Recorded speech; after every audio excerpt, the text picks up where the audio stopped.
That's weird. Jean said this is where the event is supposed to be, but there's nothing here. Oh yeah, now that you mention it, this is where our journey officially began. That sure brings back memories. Kinda nostalgic, really. Even after all this time, this place hasn't changed one bit. Worker's getting all sentimental and poetic. Well, we still need to find Jean and the others. Let's have a look around. Yeah.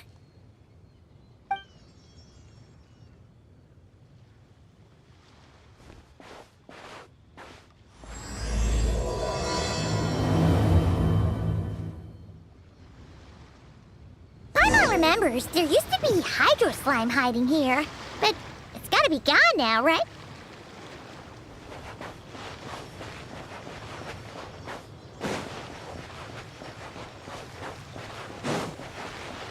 Whoa!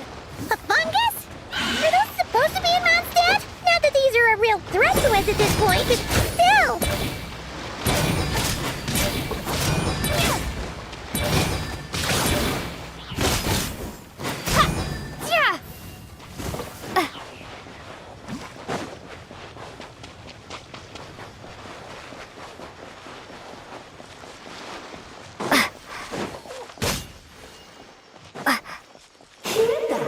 They said this isn't hard enough. Should I grab a geofishing for the next round then? Is this really the time to get competitive? Did you hear that, Paimon? Hear what? Must have been my imagination then.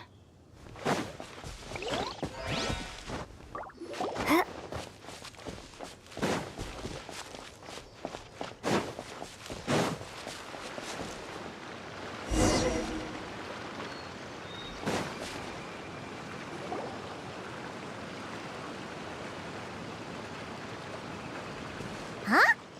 Why did someone hang Jumpy Dumpty mines all over this tree? What? But they don't look alike. You can't even eat them. Hold on. Could this be an event setup thing? Not a lot of people come here, but a bomb's still a bomb. If someone gets hurt by accident, Clee's gonna get marched off to the confinement room again. Yeah, but let's take a picture with the camera before we take them down. First the fungus, and now this? Something weird is going on. If it turns out not to be event-related, it'll be good to have a record of what we found. You couldn't just compliment Paimon's smarts like a regular person? Whatever. Paimon will take it. Better than being called emergency food, at least. Anyway, it never hurts to be careful. We've seen through lots of tricks, but we've also gotten the short end of the stick a bunch of times, too.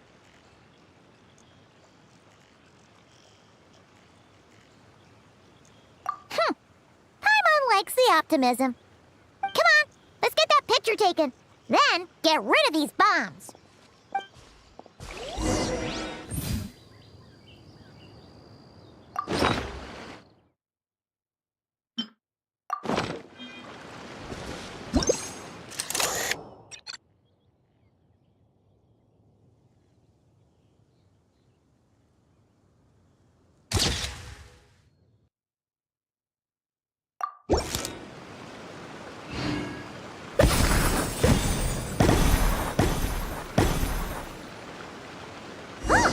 Fireworks!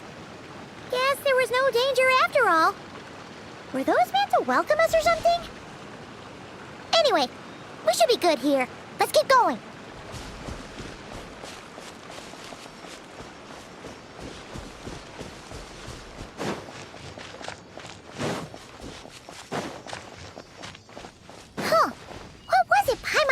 back then? Ah, right! Oh, wow!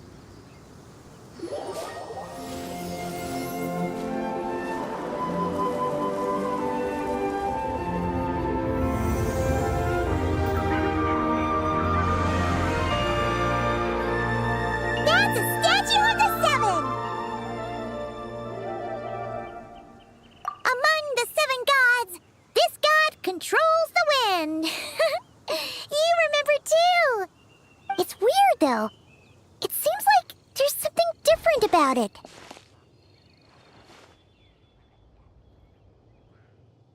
Let's take a closer look.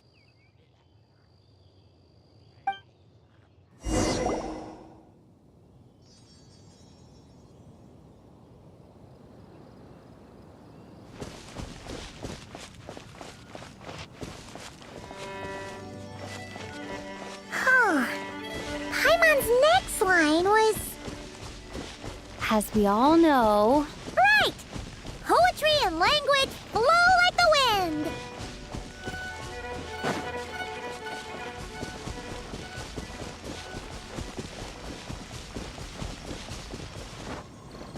Look! There really is something wrong with this statue of the seven!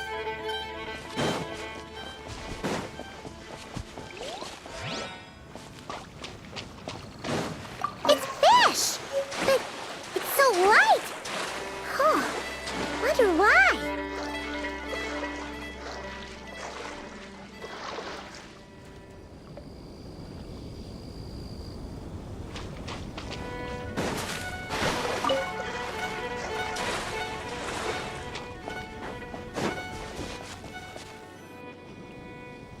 Okay, Paimon's sure of it now. This can't be for an event. No one in their right mind would replace that huge statue of the seven with a statue of Klee.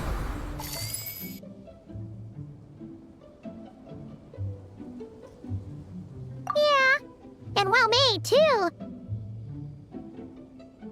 But that's not the point. You're not weirded out by this?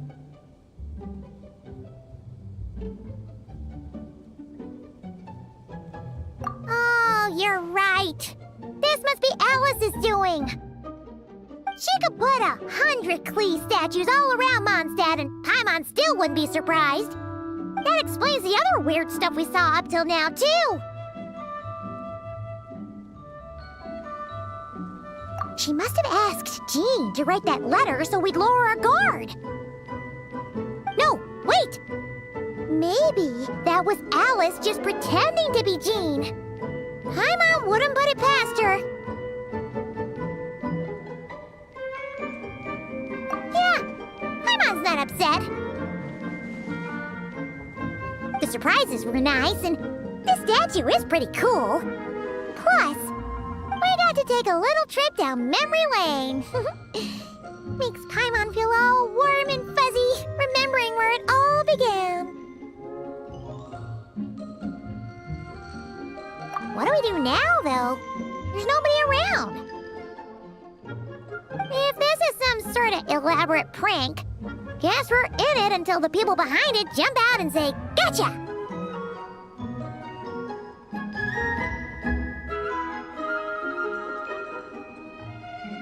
Huh? What does that mean? Oh, yeah. And there could be even more. Guess all there's left to do is touch that statue and find out. Maybe it'll give you the power of pyro or something.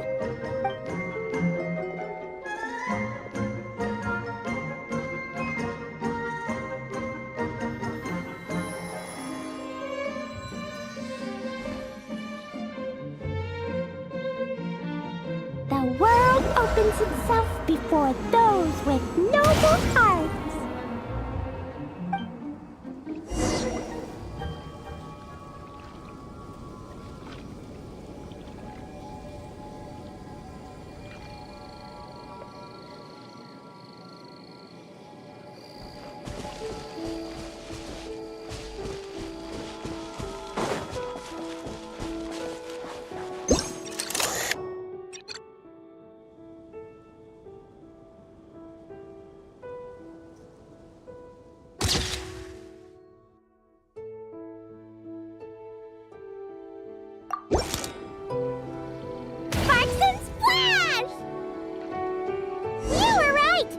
Alice is full of surprises. Good guessing on your part. Let's keep going and see what else we find.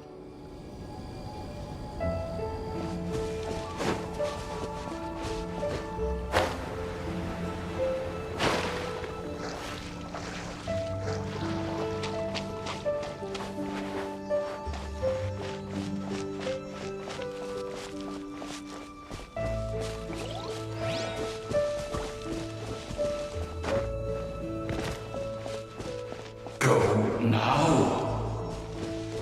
Yes, now or it'll be too late. Ooh, it's the volley! There's something huge in the sky.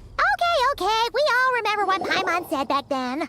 Anyway, since he's here, that must mean we're about to meet another old friend in these woods.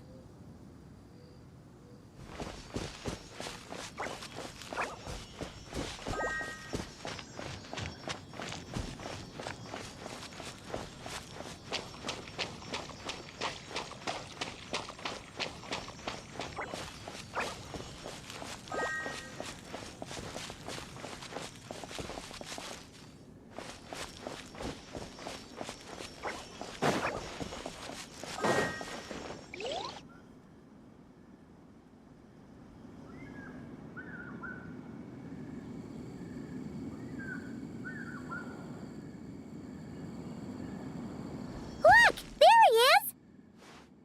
Back then, the Goblin was tainted by the Abyss, and Tone-Deaf Bard was about to heal his wounds.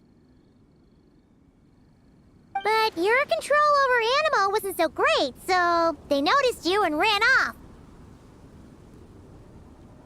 But you've had tons of practice since then, so mistakes like that should be a thing of the past, right?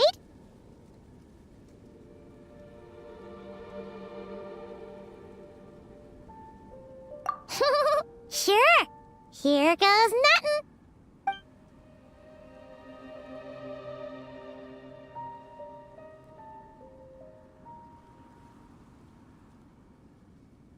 Rah!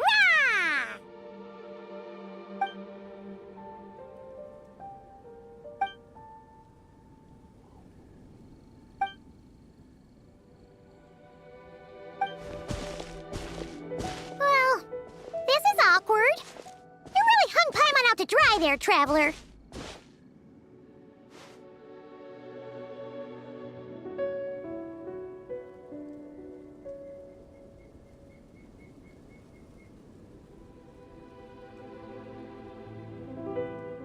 Apologies. You were just even livelier than I remembered, and I wasn't expecting it.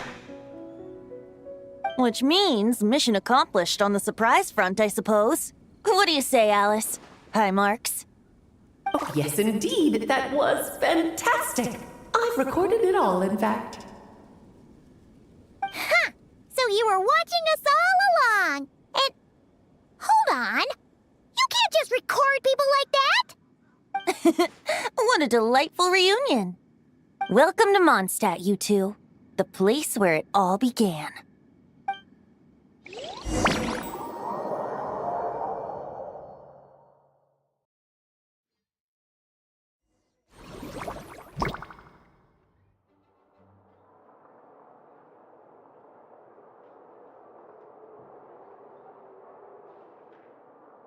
Lovely to see you, dearies. So what's the verdict? Did our special welcome ceremony meet the mark?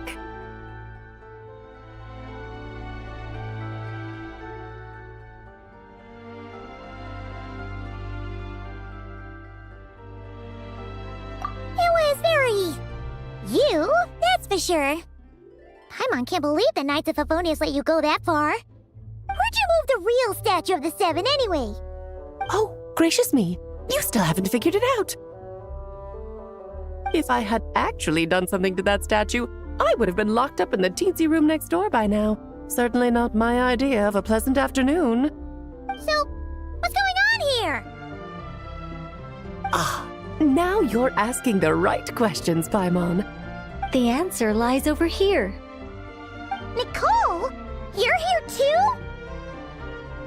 That's right. Our two lovely mages are here on vacation.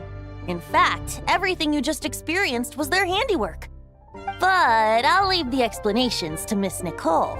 I trust you're well acquainted with her skill at explaining all manner of magic and phenomena. Yep. We experienced that firsthand in Nokrai. This bubble is a new kind of magic Alice and I invented. Inside it is a small world created using a person's memories. When you were busy reading that invitation to Mondstadt, Alice took the opportunity to place you within it. Oh, we didn't even notice. Huh, I wouldn't be much of a dodo king if I couldn't pull off a simple trick like that. All that to say, the things you saw weren't real. They only exist within this bubble. Except for Venti and Dvalin, of course. I invited Venti, and he brought the dragon along. It's not every day you get to relive the beginning of your journey. It feels like listening to a verse you haven't heard in a while, right? You might not remember the name or melody, and still, you start humming along in no time. I'm assuming your trip down memory lane was similarly nostalgic.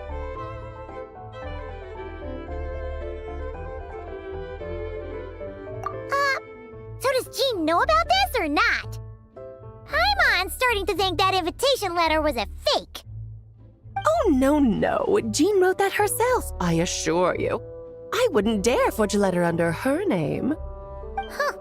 So you do draw the line somewhere. Whew. Not with my daughter in her clutches. If you ever become a mother, you'll understand. Oh, come on! It's not like she's being held hostage. The point is, this magical bubble was created at the request of the Knights of Favonius. With the expedition in Nodcry coming to an end, the Knights will be home before long. Varka thinks it's better to give people time to reunite with their families, so he told Jean to hold off on a huge welcome reception for now. Of course, Jean has her own thoughts on the matter. You can get the details from her soon. As things stand, we're keeping the reception small, but there will be some activities. This magic bubble is one of them. The returning knights can use it to catch up on all the major events that have occurred in Mondstadt while they were gone. Simply put, it's a reenactment of your adventures. Indeed. The ultimate goal is for everyone to have a chance to take part in the excitement.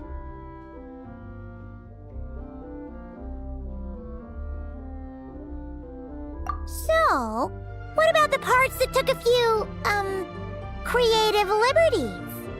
Oh, those were there because the bubble world is still being transcribed and debugged. Memories are easy to extract, and the resulting information density is fine, but it's not exactly a stable medium. If memories are the only thing used to recreate a world, it's hard to ensure a lack of deviations.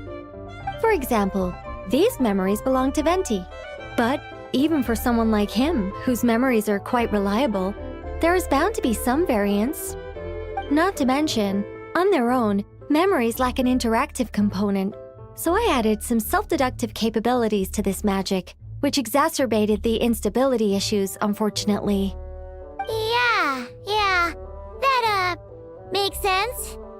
For instance, say we're recording memories and Lisa happens to fly into a fury over some overdue library books at the same time. A powerful thunderstorm might unfold in the bubble world out of nowhere. Luckily, there's a simple solution. We just have to send someone to scout things out first. Then we can manually correct anything that doesn't make sense. Exactly. Plus, once the recording is complete, the magic will loop, so there won't be further deviations, and we won't need real people to act things out. And before it's all said and done, we'll be sure to cover up your identity, Venti. Much appreciated. Otherwise, buying around at the Angel's share is gonna be much more of a hassle. Huh. Like you're the one who does the buying. It's settled then. We'll allow you to be the first to relive these precious memories, and in return, you'll be our eyes on the inside.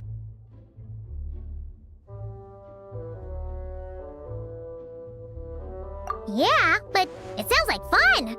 Besides, we already snapped a few pics of some potential bugs. Like that weird statue of the Seven. Oh, no, Paimon. That one was entirely intentional. What? Seriously? As the creator of this world, I'm afforded a bit of creative license, I would think. Creating this bubble was no easy task. Is a little personal touch too much to ask for? I doubt anyone will mind. As far as I'm concerned, you're free to do as you please. This is Mondstadt, after all. Oh, well. Paimon can't argue with that. In that case, we'll be counting on you to continue testing our work tomorrow. It's still early. Why not check out the other events at the testing grounds in the meantime? Jean should be there too. Yeah, we'll go say hi. She's the one who invited us after all.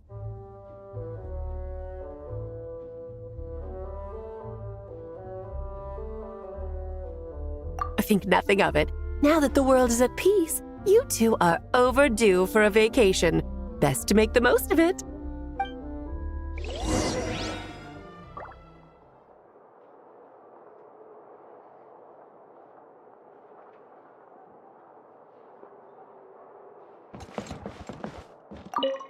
Dvalin appeared a little late, but his sparks and splash triggered a deep magical reverberation. Background music needs to start half a second late.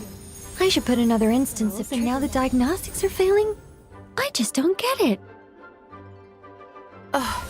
Nicole, dear, stop fretting. You're projecting rather loudly, you know. Every detail is within your control, huh? Color me impressed.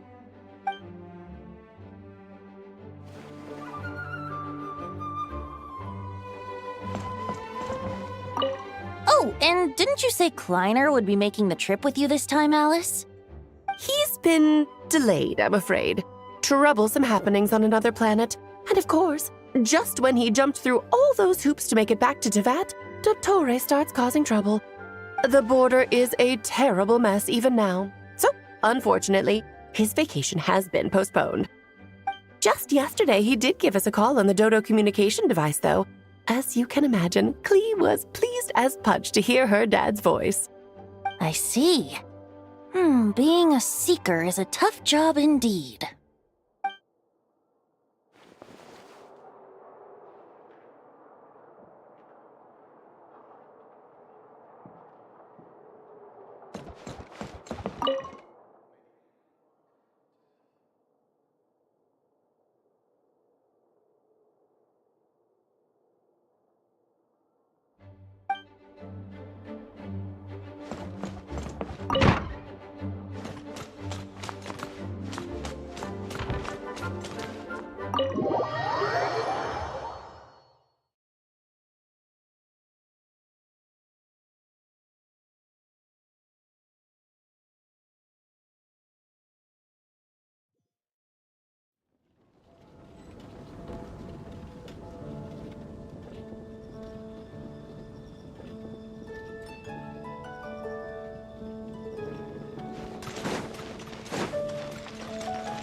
Accelerating.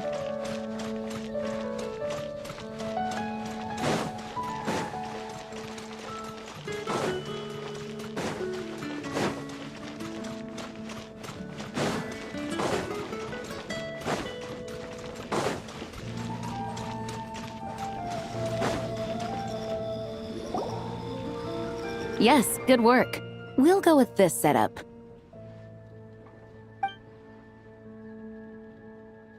Hey, Jean! We're here! Honorary Knight, Paimon, welcome back. Did you have a good time in Alice's magic bubble? Yeah, it was so cool! Paimon's looking forward to getting back in there tomorrow. I'll be sure not to spoil it then. I imagine you might be interested in what went into the preparation, though. I loved the idea when Alice brought it up, but I knew it would take a great deal of reenactors, not to mention recruiting Dvalin. Luckily, Venti, or rather, Lord Barbados, agreed to help. After that, I opened up recruitment to the people of Mondstadt. Countless volunteers jumped at the chance to reenact your stories, Honorary Knight. It took me 2 days just to read through all the applications. A lot of people have gotten involved, and that includes quite a few familiar faces as well. Are you one of them? Yes, according to Alice, I'm one of the leading ladies.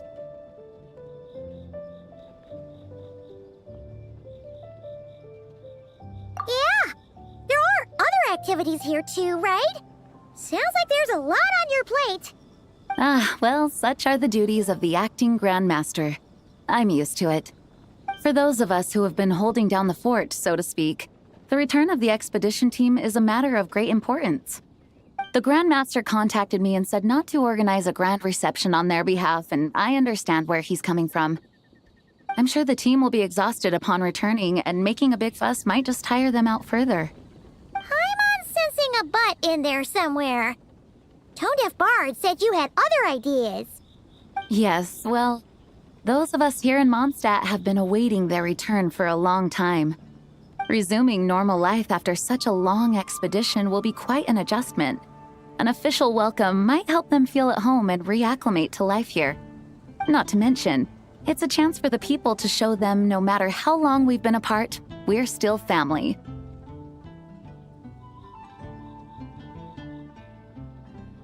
Yes, absolutely. And I don't know, perhaps I am overstepping. I just hope the Grandmaster isn't too upset. So, besides the whole bubble thing, what have you got planned? Here, I'll show you.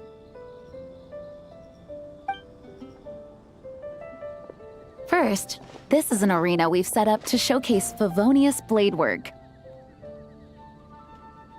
The cavalry company is in charge of this one. I'm sure there will be some exciting sparring sessions. Ooh, that means we'll get to see Kaya on stage! That's right. Compared to me, he's much better at keeping things interesting, even when the subject matter is quite serious. I can think of no better person for the job. You're as modest as ever, huh, Jean? Over here, we're running a wind glider speed shooting event. It's not hard to guess who's in charge of this one, I'm sure.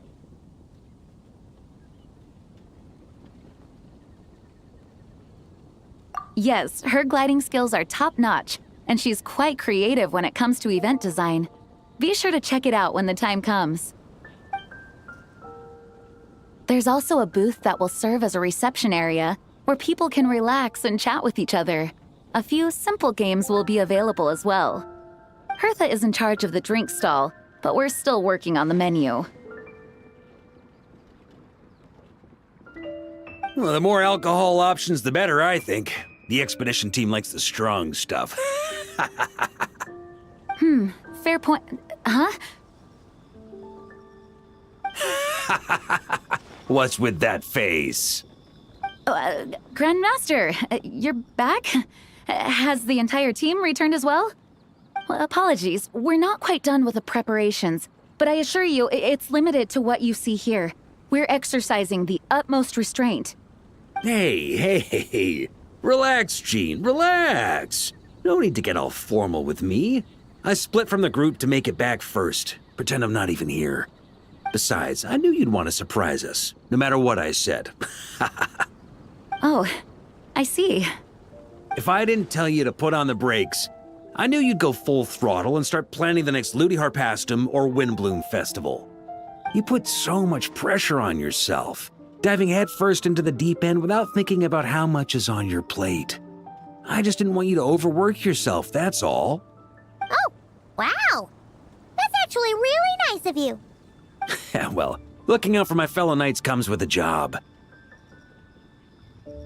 As for the event, food, drink, and fun in spades without too much pomp and circumstance. Yeah, just like a Mondstadt festival should be. The team will feel at home in no time. That's far too kind, Grandmaster. But thank you. I mean it, you know? Just trust my judgment. Anyway, you two got a sec? Now that I'm finally back in my old stomping grounds, let me treat you to a meal. I'll even introduce you to the Good Hunter's secret menu. Ooh, nice! Paimon's never heard of that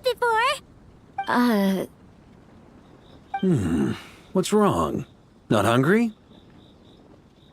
Actually, Grandmaster, there's a few things I'd love for you to look over. Since you seem to have some time to spare, perhaps we could go back to headquarters first. Hang on, you know this is just a pit stop, right? There's not going to be time for me to take over the whole shebang. Of course. Still, you are the Grand Master.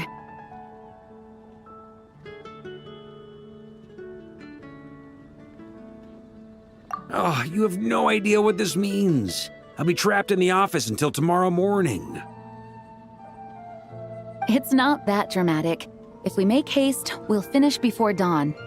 As much as Paimon wants to check out that secret menu, you should at least do some work now that you're back. All right, all right.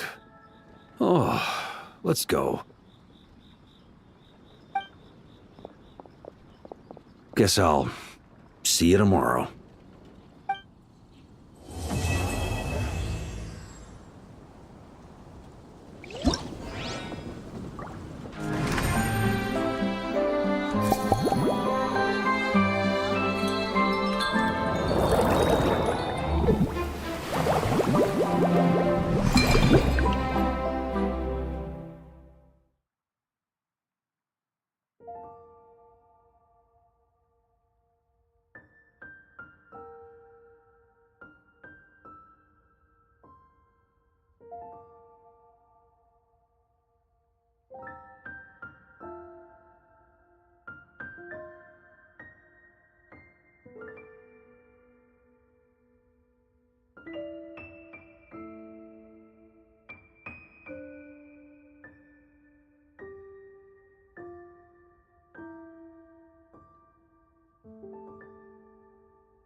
Hello there, Honorary Knight and the Helper in White.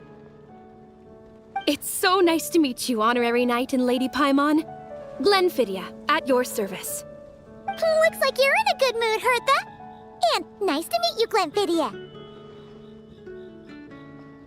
By the looks of things, you're about ready to open? Indeed.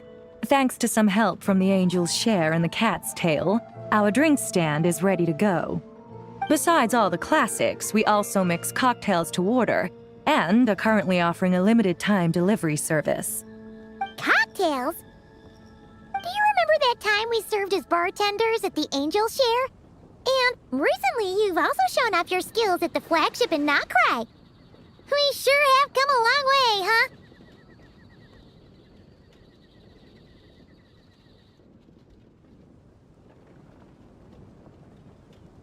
The only thing is, our current drink selection is quite traditional, and it stopped feeling fresh long before the expedition began.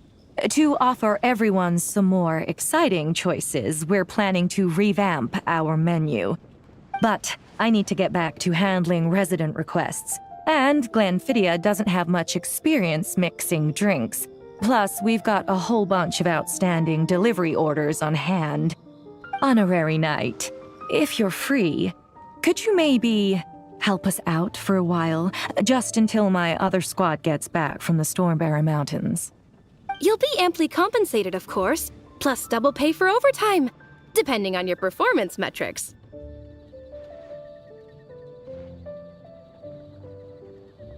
Paimon's not sure what performance metrics are, but she's happy to help with deliveries.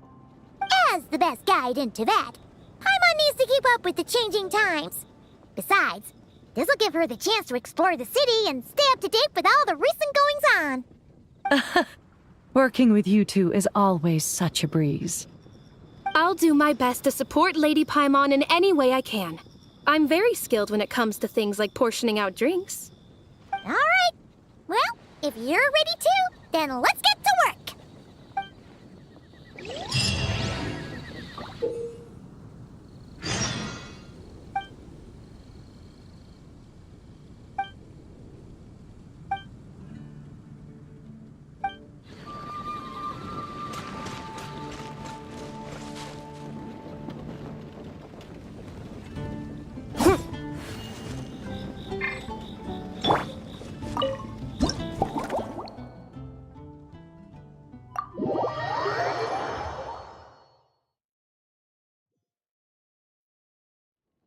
Oh my, it looks like Hertha has gone back to her duties, and Glenfidia is away somewhere too. Has our dear cutie taken complete charge of the drink stand? Wonderful. Now I can order without worrying about ending up with one of the logistics company's specials. The type of drink that keeps you awake all night, leaving you no choice but to pass the time working. That's right. I'm just a carefree librarian now.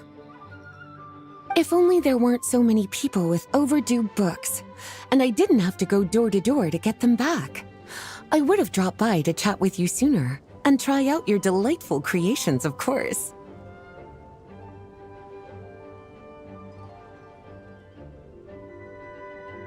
Let me think.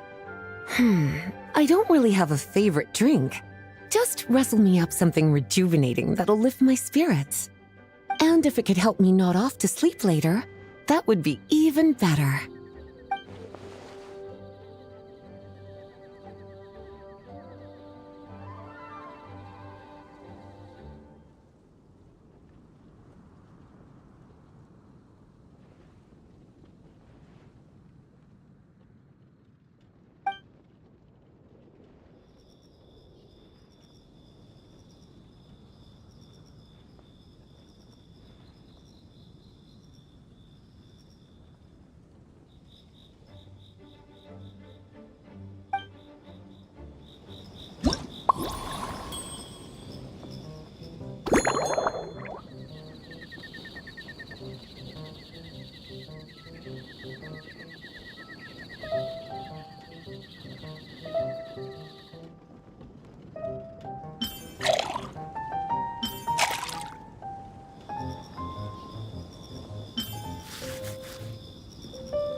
Here's a snow-kissed dawn. I hope you like it. It's delicious, cutie. Pleasantly tart, sweet, but not cloying, smooth on the palate, with a refreshing aftertaste. If anything, though, I seem to be feeling a little more energetic than I'd like. Perhaps you've unwittingly unraveled Glenfiddia's secret and concocted an even more effective pick-me-up?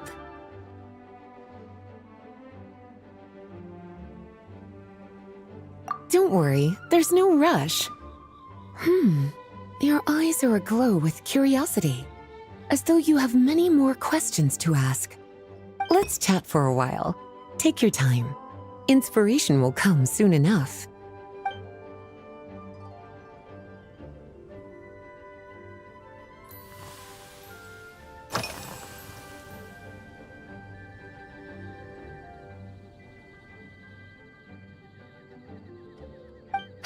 Since you're asking, it's been a bit of an unusual day. There's a chef, fresh out of training in Fontaine, who's recently taken up a position at the Goth Grand Hotel. She borrowed our most valuable book, the Mondstadt Millennial Compendium of Desserts. Apparently, she plans to use dessert-making techniques to improve the taste of various savory dishes. Something about reducing their greasiness.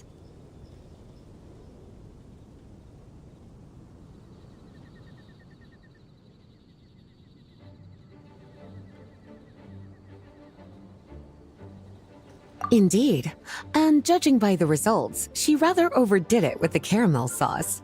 What should have been fragrant meat slices ended up tasting nauseatingly sweet. Caramel sauce is such a fantastic ingredient, you know? It never fails to please when added to drinks. Sometimes I even add a spoonful to my afternoon tea. Improving food, I suppose, isn't always about being as creative as possible.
Oh, this?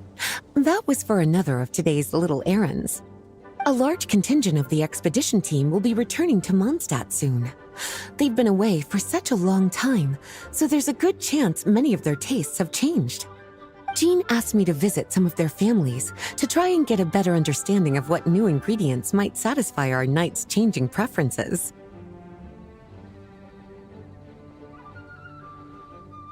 Well, they've all devoted their blood, sweat, and time to protecting Mondstadt. They deserve some care and respect in return. Based on what I gathered, the most requested ingredient was cacahuatl from Natlan.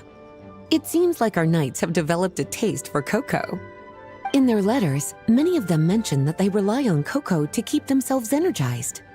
I've tried hot cocoa myself, and I must say, I find it just as effective as coffee when it comes to staying alert.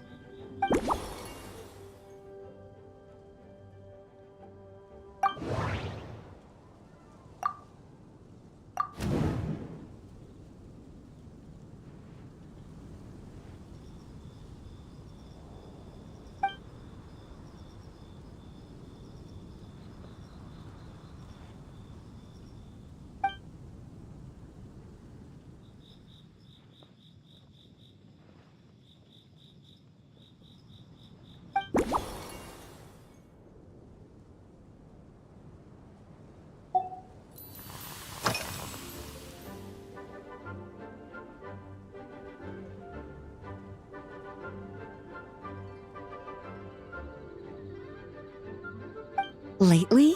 So careful with your wording, cutie. Is that because you think that I, too, might have changed since we last met? Or simply because you can't remember?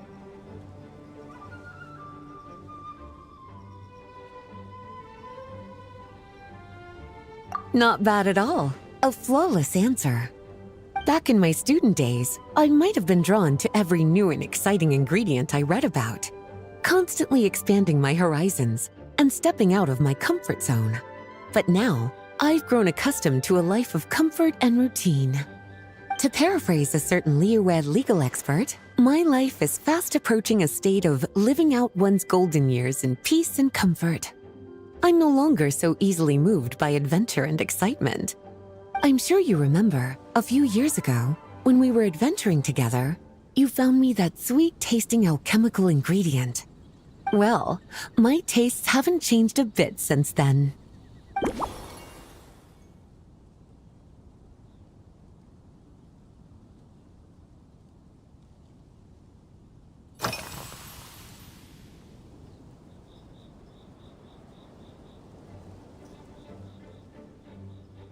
Surely you're not suggesting I'd take this opportunity to sneak off on a little countryside wander.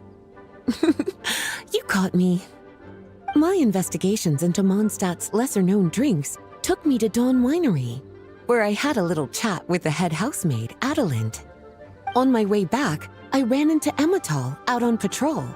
She'd encountered some monsters she didn't know how to deal with, and in her desperation, asked for my help. I accompanied her on a detour to Wolvendom to teach some raving hounds a lesson. It's been a while since I've had such an invigorating workout.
As expected, cutie, your brilliant mind has grown even sharper. Just a few gentle hints were all you needed to light that special spark of inspiration.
Finished. A new creation, custom made for you. This should help you fall asleep quickly and guarantee you peaceful dreams. It's called a slumbering rose. From the colors to the choice of glass, everything's been carefully crafted. You've turned it into a completely different drink. Based purely on appearance, it's exactly my style. Time to see how it tastes. Full marks. It's like savoring an exquisite dessert before taking a stroll along the shore of Cider Lake, with a gentle breeze caressing your skin, relaxed and at ease. I no longer feel drained of energy, but neither am I overstimulated. I'm actually starting to feel a little sleepy. As a bedtime drink, this is pure perfection. So good, in fact, that I feel like writing an article to extol the virtues of this slumbering rose. I can use it as an opportunity to crown you the new maestro of mixology. Speaking of lakeside strolls, why don't you join me next time there's a clear, warm day, when the sun is bright but not too harsh? Any walk would be more relaxing with you to talk to along the way, cutie. Then, when we get back, you could fix me up another glass of slumbering rose. And I'll make just as sure to hold you to that. When the time comes, I won't accept any excuses.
Good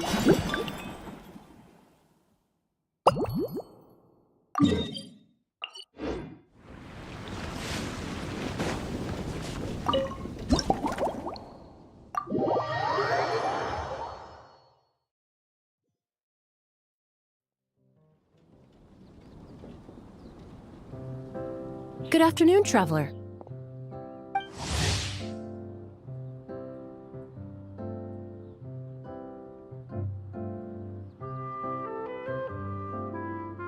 I didn't expect the honor of witnessing your harmonizing talents here in Mondstadt. Both, actually. A lady calling herself a mage asked me to come manage her flower shop. At about the same time, the Cat's Tail commissioned me to create a new fragrance for their establishment. Ending today's busy schedule with a drink crafted by you in person is truly a wonderful reward. I have faith in your choice.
Care to give this a try, Miss Emily?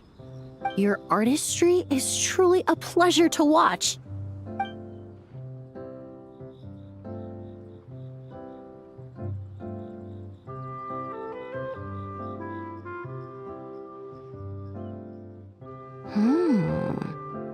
This tastes like a local variant of a Lumiduce Twilight. Am I right?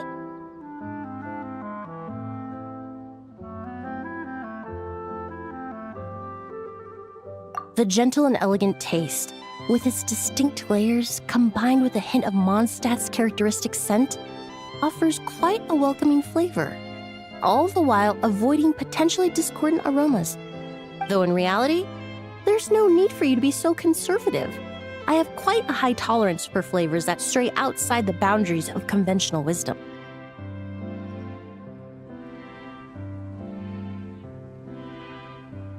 Your drink was nice, but it would be perfect if you could make one with a little more depth. A cocktail that shows off your unique understanding and enhances my impression of Mondstadt. If you need time to mull things over, perhaps you might find inspiration in a little light conversation?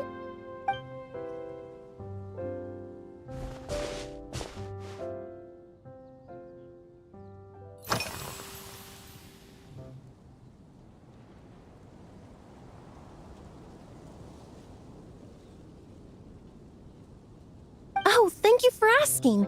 It's It's been going well, though this trip to Mondstadt has presented some unexpected challenges.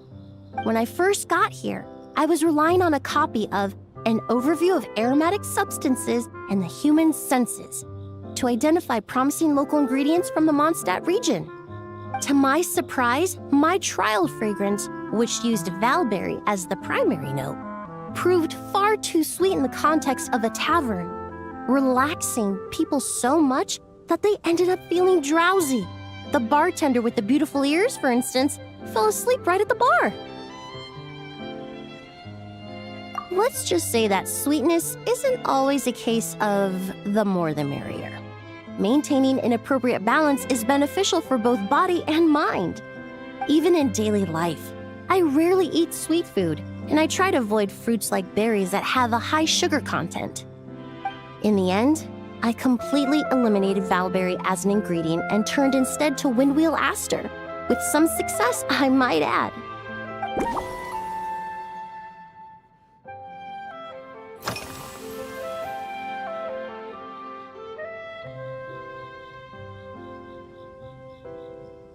They're part of my reward from the flower shop owner. Important ingredients for making perfumes. Thanks to these, I was able to complete my commission for the cat's tail. I studied Mondstadt's Cecilia flowers many years ago. In fact, the fragrance of Cecilia in certain fields has become synonymous with Mondstadt itself.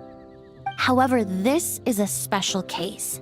Some cats are quite averse to the scent of Cecilia, and we need to be particularly mindful of their preferences. Windwheel aster. The various parts of the windwheel aster plant can be ground into a powder to extract their essences. I then blended the scents from its petals and leaves. The result carries the intoxicating sweetness of mead, while still emphasizing the fresh notes contained within the flower's stems and leaves. I just took it for a little trial run at the cat's tail, and the cats seemed to really like it, while the clients themselves found it comforting and invigorating. Extracting exquisite fragrances from ordinary overlooked ingredients? Oh, that's what truly brings me joy.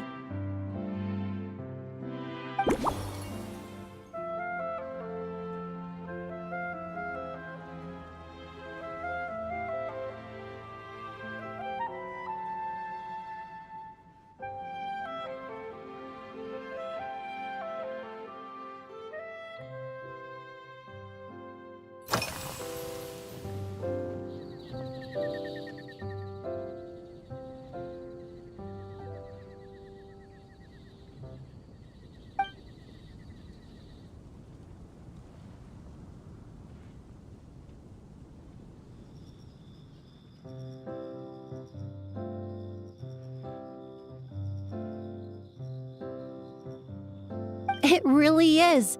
A while earlier, I watched a whole run of fair weather clouds float by, fluffy as pillows. It's not overly humid either, and the wind is gentle too. In such conditions, one's sense of smell is heightened, but not to an excessive degree. When scents are blended well, they naturally combine with the ambient context, leaving particularly powerful impressions.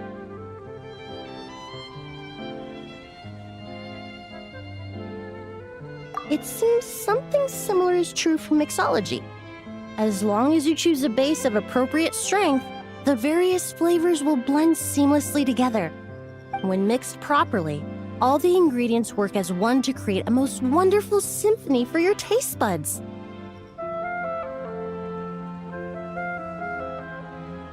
Yes, that's it. Now I think about it, layering distinct flavors doesn't really suit my personal preferences.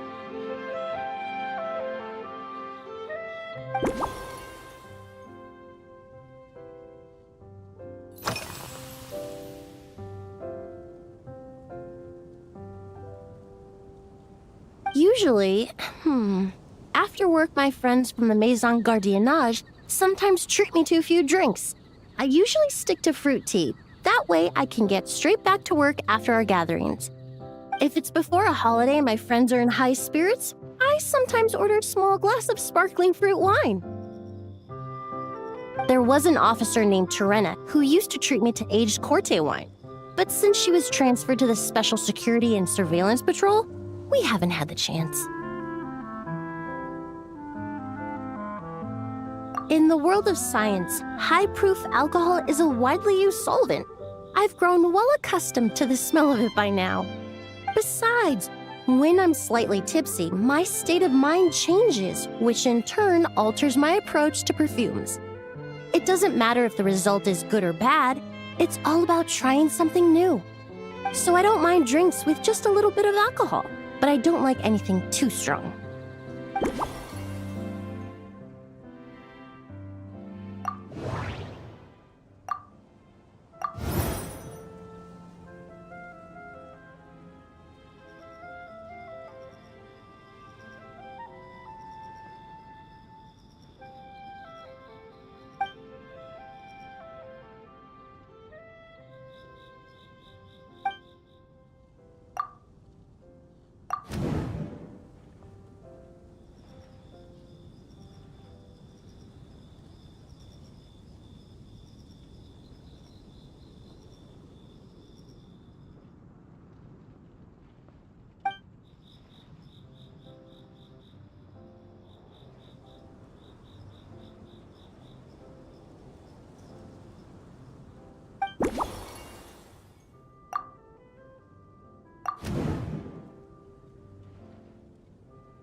Just from our brief chat, you've already formulated a new concoction.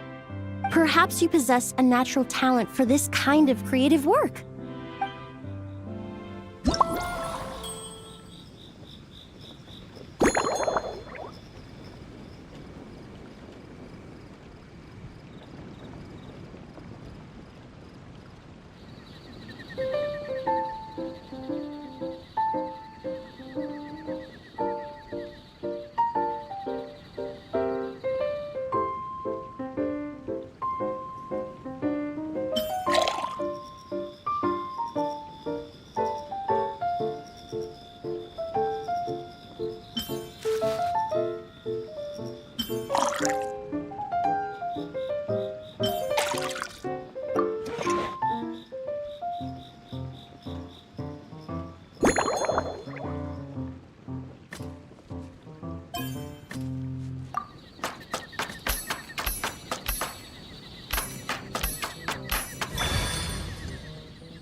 Here you go. A new and improved Emily-inspired Lumidews Twilight. I haven't come up with a name for it yet. The colors are cooler and more refreshing, and the fragrance is delightfully subtle to match. Are these bright specks on the surface the crushed petals and leaves of windwheel asters?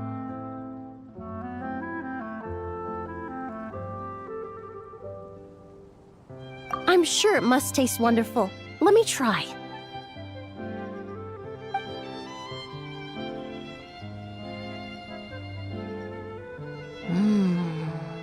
In the language of flowers, the windwheel aster represents the visible winds.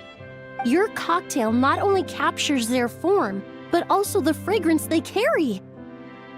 Therefore, I suggest you call this drink Windborne Bouquet. The winds and clouds of Mondstadt swirl together in the glass, leaving behind enchanting traces of fragrance.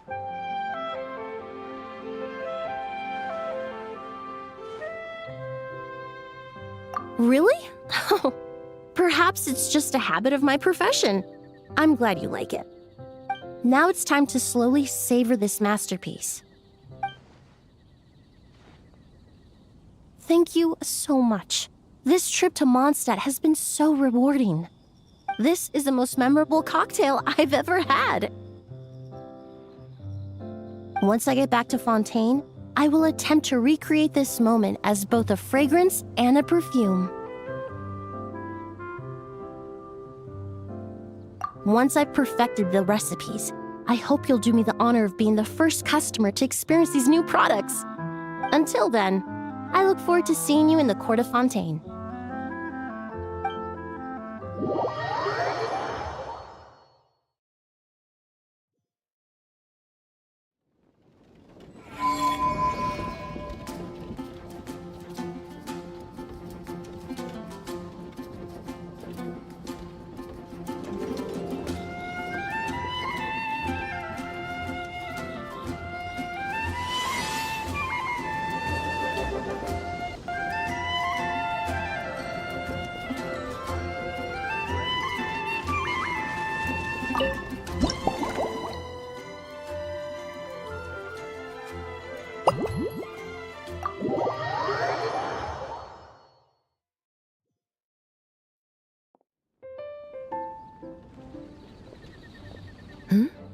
So you're looking after the drink stand now. If I'd known sooner, I would have stopped by this morning.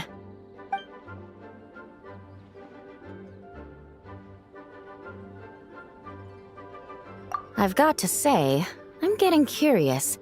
I've heard a lot about your mixology skills. I wonder what kinds of drinks you can mix with the ingredients Glenfiddich has prepared. I don't have much of a choice. It's just one thing after another right now. First off, the Knights of Favonius annual combat assessment is coming up. And this year, the standards are higher than ever. As the captain of the reconnaissance company, I have to lead by example. At the very least, I need to rank as one of the top 3 captains in the practical portion. So, I've been intensifying my training lately.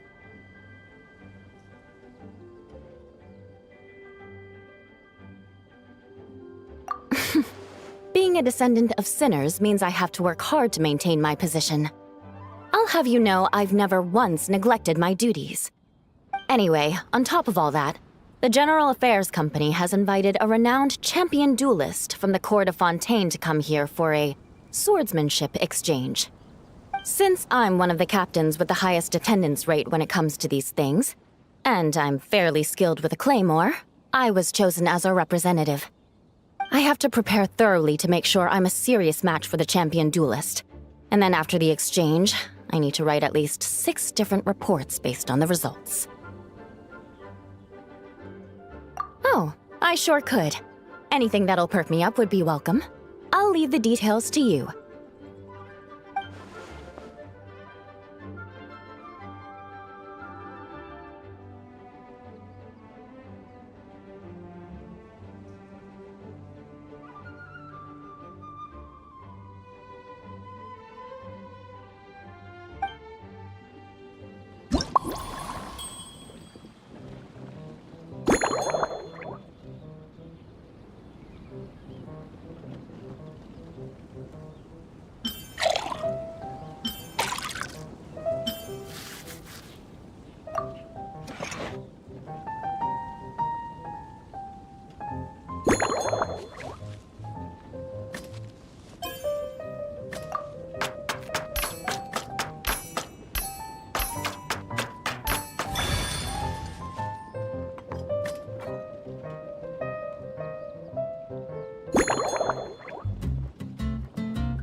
One twinkling starlight for Captain Eula. Hope you like it. Judging by your confident tone, I'm certain I will. Well then, I'll make sure to savor this thoroughly.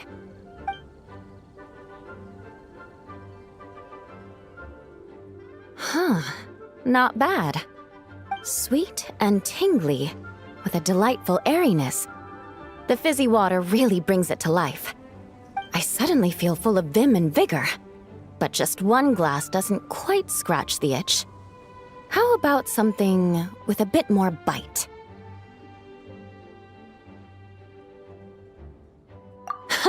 Don't hold back.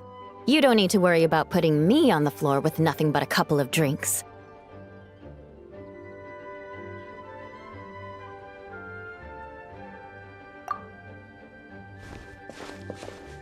Works for me. The first company hasn't assigned me any paperwork for tonight, so I'm free to catch up and try your new creations at my leisure.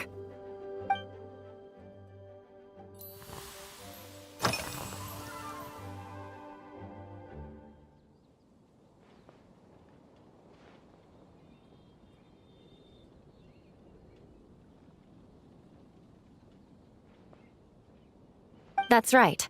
The merchant I got it from called it Romaritime flower fruit extract. It has a very unique smell. Here, have a bottle. Oh, it's a necessary courtesy.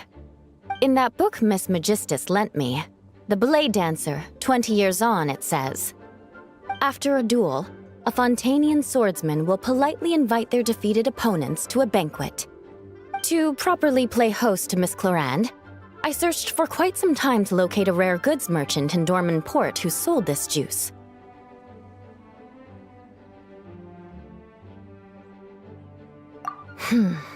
I had my doubts at first, too.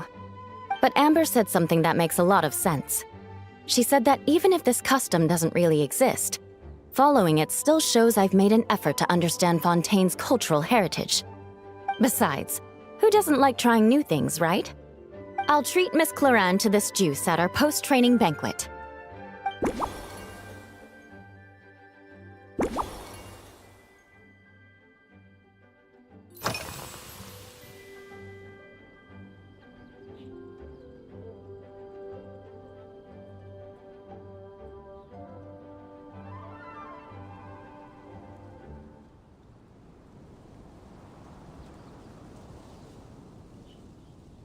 Yes, I have. For a while, the situation there was difficult. A gang of outlaw engineers was messing about with some sort of mechanism control technology, attempting to manipulate ruin graders so they could rob merchant caravans. To make matters worse, several veteran knights who had been stationed at Dorman Port were transferred to my squad, and they weren't happy to be taking orders from that Lawrence girl. Leading them on this mission was quite eventful. It took 3 weeks of stealth operations in the snow, with no fires to keep us warm, before we finally located the enemy's stronghold. Those veteran knights faced the bitter cold and were almost taken down by the enemy's smuggled battle mechs. Fortunately, the battle went our way, and they had no choice but to acknowledge my abilities. Me? I'm completely fine. But thank you for your concern. It was mentally tiring for sure, but fortunately, the operation wore them down far more than it did me. They won't be questioning my authority again anytime soon. If any new recruits try to make my life difficult, I'll just have my veterans give them a few friendly pointers.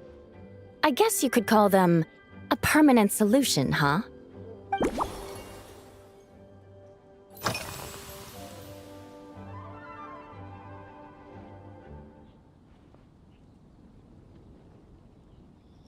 If you want to know what I've been eating recently, I'd better start by mentioning the logistics company's latest revolution. They launched a diet improvement initiative and started distributing a form of standardized canned food to knights operating in the wilderness. In the past, we only had dry rations. Every mealtime we had to set up pots and campfires, roll dice to choose a cook, and take turns standing guard. In all honesty, it was a bit of a hassle. Now we just need to bring our standard field rations, comprising of 5 cans and 9 paper packages. We can heat the cans by the campfire, and then we're ready to eat.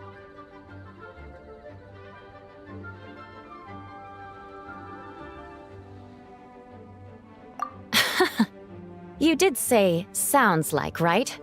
Our canned food supplier has quite the stellar reputation, and their regular meals are indeed quite good.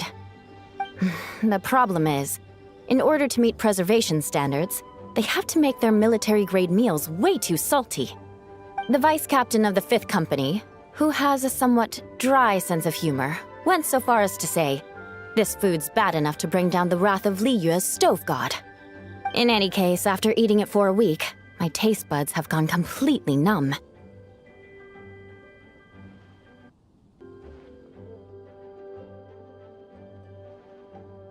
You can hardly blame the logistics company. After all, it is hard to please everyone. Our feedback has already been submitted, and they should be working on fixing the issue. Of course, having fresh meals prepared in camp by a dedicated company chef is still the best option.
Oh my.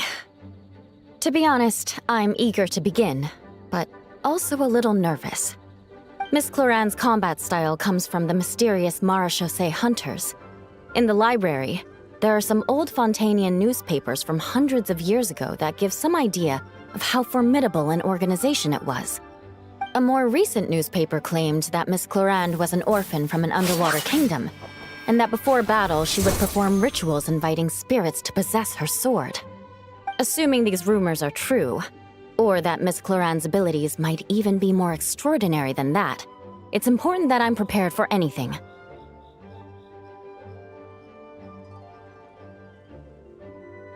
Incorporating elements of swordsmanship into a drink? Huh.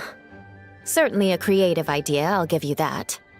I sure could do with an energy boost, but how do you plan to express something like swordsmanship with a cocktail?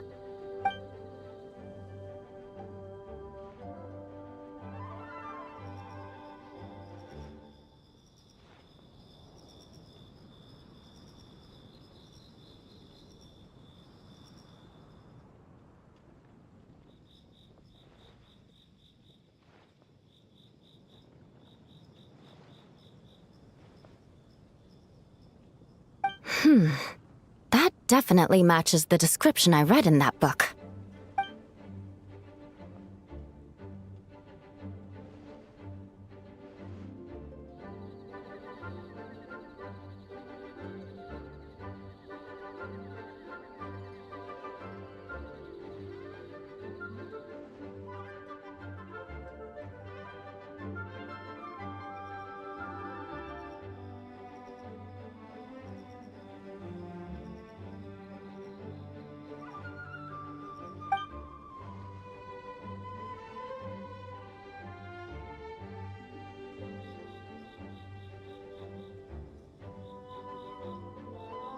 That's right.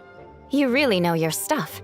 I doubt there's anyone else in all of Tevat who could come up with such a perfect metaphor.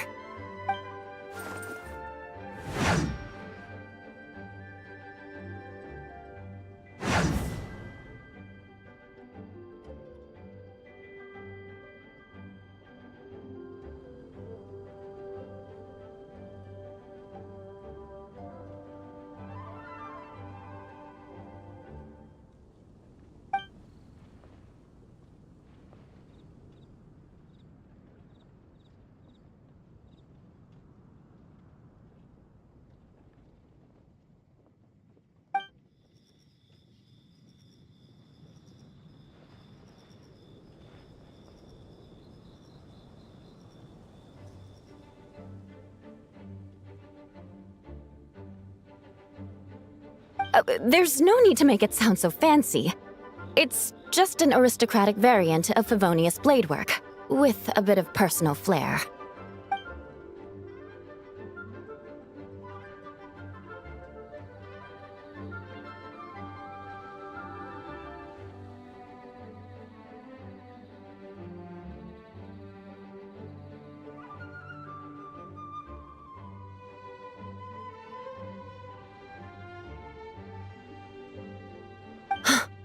Firewater. In recent years, firewaters gained popularity the world over, following in the wake of prosperous Snezhnayan merchants. These days, almost every tavern has a signature drink that uses it as a base.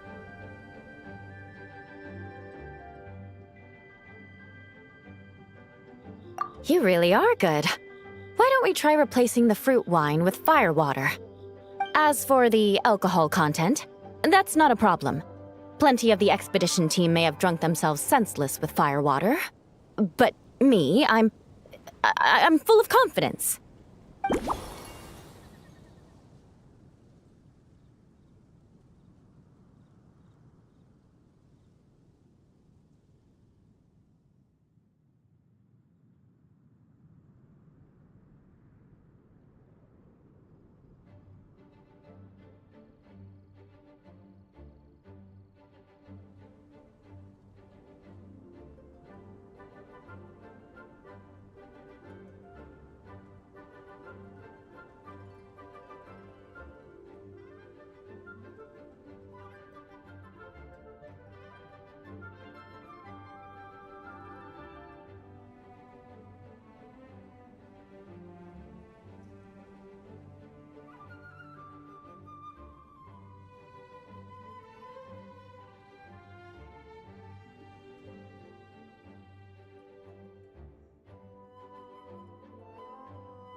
Brilliant! I'm looking forward to seeing how you do.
Here's your all-new Seafoam Sword Song, mixed to meet your personal preferences.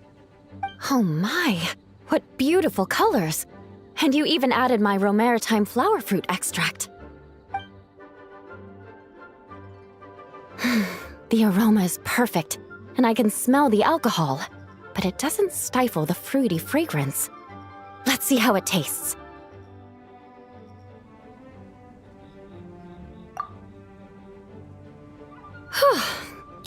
Give me a moment to come up with the right words. I need to think carefully. I know it's unbecoming of a lady, and a proper connoisseur would savor their drinks slowly. But I'm sorry, this is just too good to be true. Can you mix me another?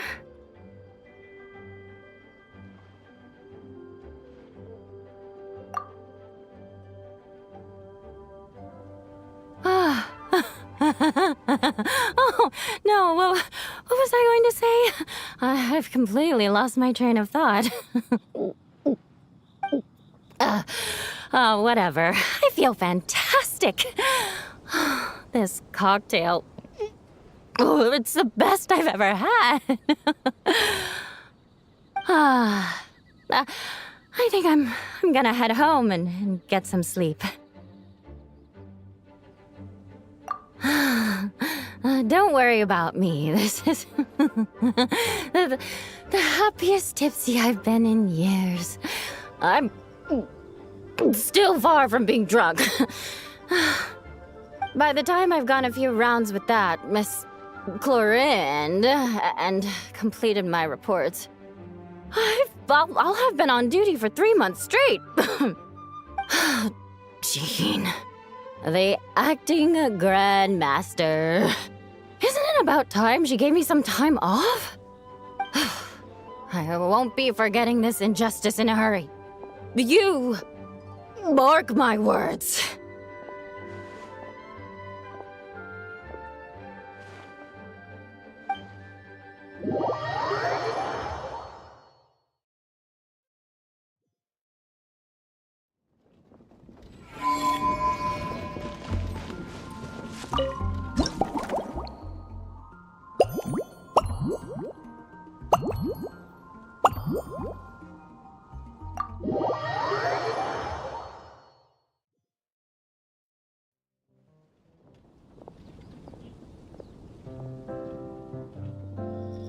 Suspicion confirmed. While patrolling the area, I was sure I'd sensed a familiar presence, so I came over to take a look. And sure enough, here you are.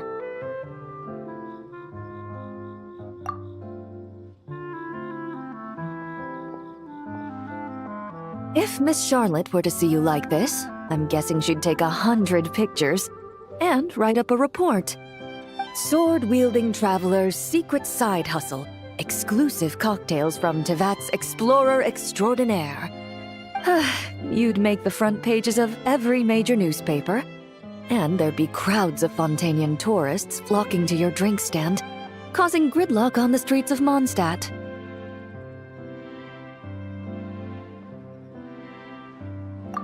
Luckily for you, I turned down Miss Charlotte's request to accompany me here, so you're unlikely to be seeing any scenes like that. Let's quietly celebrate this moment of peace. And on that note, I'd like a caramel blaze. That look on your face tells me you have a lot of questions you want to ask.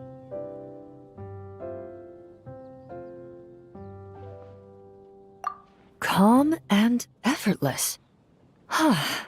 I'm shocked to learn you're a real pro at this sort of thing.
Your caramel blaze is ready. Try not to drink it all in one go. It sure lives up to its name. The color reminds me of a raging fire, while that aroma really hits you head on.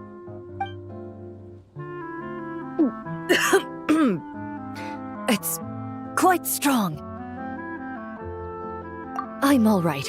I just need a little time to get used to it. As I recall, the last time I drank alcohol was at a wine tasting event that Navia invited me to last year. I only had a small sip of Sassica wine, and it was nowhere near as strong as this concoction of yours. From a purely rational perspective, alcohol can cause dizziness and impair one's ability to work, so it's best avoided altogether. But when Miss Farina saw me off at the docks, she mentioned that Mondstadt is the land of wine and poetry.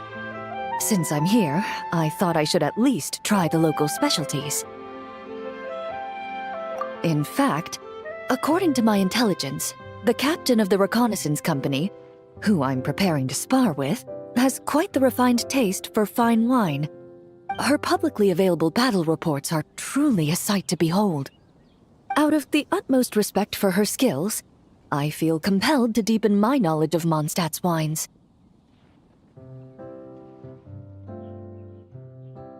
I truly appreciate all the trouble you're going to.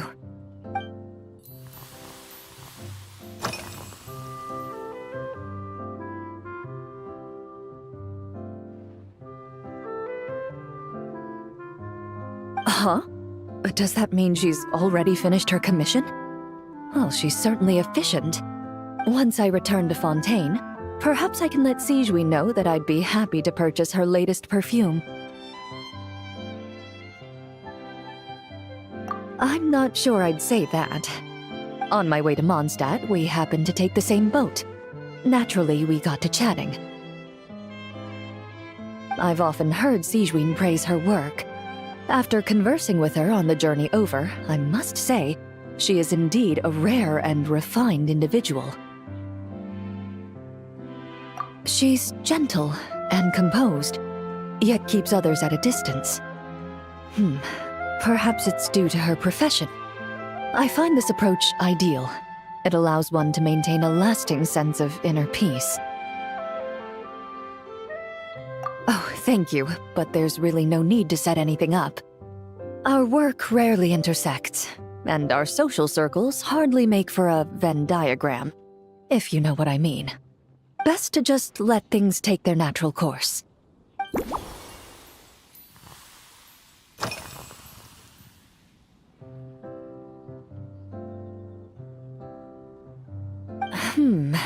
When I'm working, I often drink coffee. But with meals, I prefer a lighter tasting drink, like Buell fruit juice. Since I eat a lot of meat, the slight acidity of the juice helps balance out the greasiness. Over time, I've grown accustomed to the sour taste. After the swordsmanship exchange, the Knights of Favonius rather kindly treated me to some traditional Mondstadt cuisine. I had 8 different meat dishes, and all of them were excellent. The portions were huge, and only the highest quality cuts were used. Everything was cooked to absolute perfection. Of course, there was still room for improvement. When catering to tourists, the sticky honey roast and pile 'em up might benefit from a slightly lighter sauce.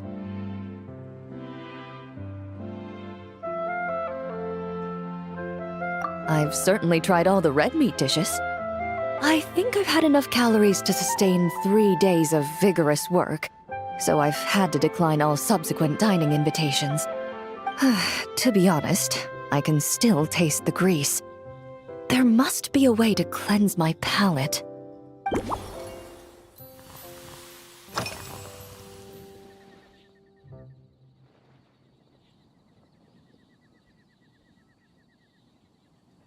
Indeed it is. The knights codenamed Hazelnut 3 and Hazelnut 5 gave me this crest. I must say, it's exquisite. They told me the design has only just been finalized. Apparently, it's only presented to important guests. They said they're making a badge for you, too, but it hasn't been finished yet.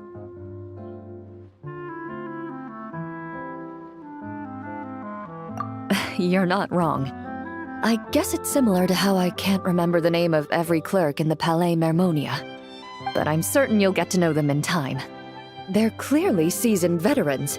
Even though they work desk jobs, they still turn up in full armor. After handling my affairs, they headed to the tavern for a gathering, saying they wanted to continue last night's duel and determine who had the highest alcohol tolerance. Drinking barrels of beer the night before, yet being able to work with clear minds the next day.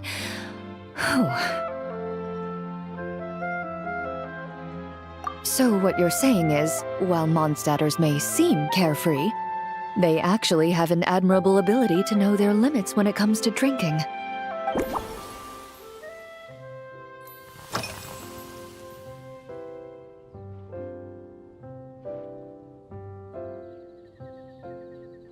I've seen a little.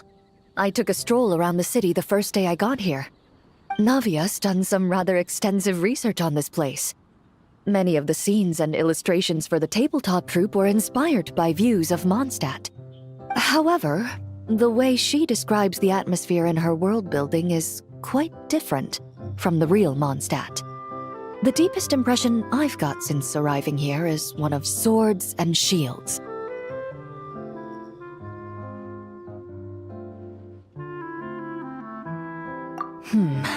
Perhaps because I've mostly just visited the blacksmith and the training grounds. Recently, the newer weapons and armor produced in Mondstadt have been created using a completely different heat treatment process from those in Fontaine, with a higher carbon content in the surface layer. While this has slightly reduced their overall toughness, their impact resistance has greatly improved. These newer weapons give off a smell like overbrewed coffee.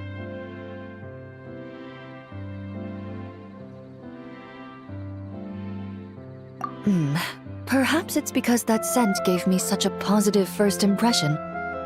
You see, Fontaine's signature metalwork is often coated with a protective agent that contains Marcotte.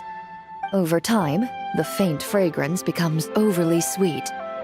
And for some reason, it makes my teeth feel funny. I don't imagine the scent of Mondstadt's swords and shields would cause the same level of irritation.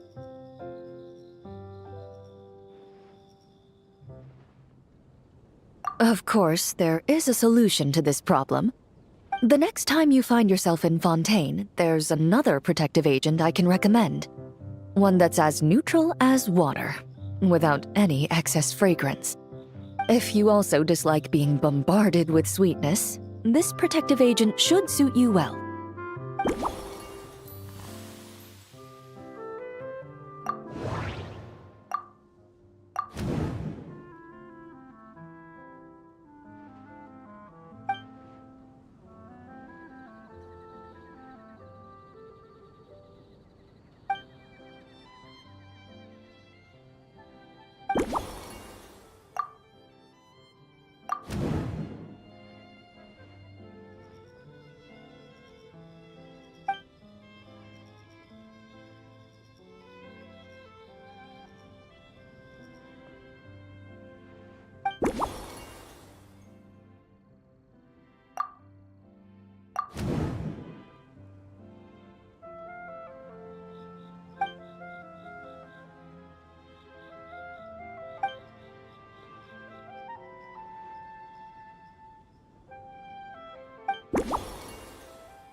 Are you already planning the details of our hypothetical get-together?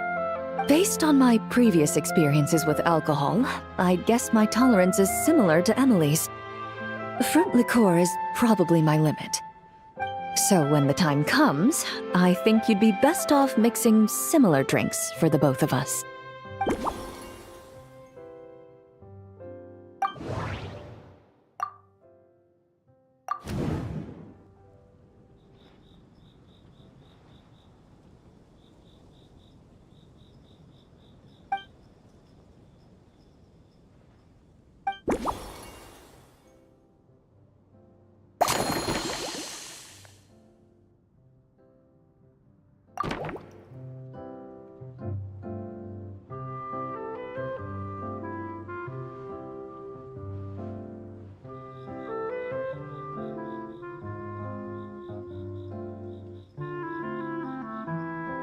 All right, I'll make sure I'm mentally prepared. Even if it's still a bit strong, I'll do my best to finish it.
All right, this new creation is called Leisure Time Lightning, a cocktail made exclusively for champion duelists. Enjoy!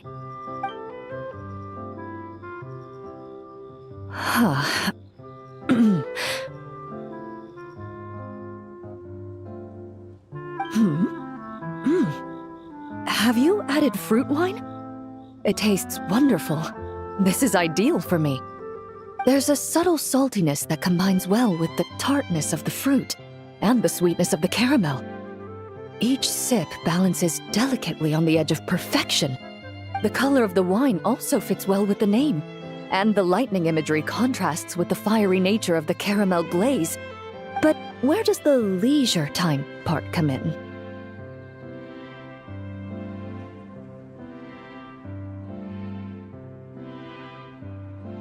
I see. That certainly matches the impression this cocktail gives me. Its unique aroma and taste will hold a special place in my memories of Mondstadt.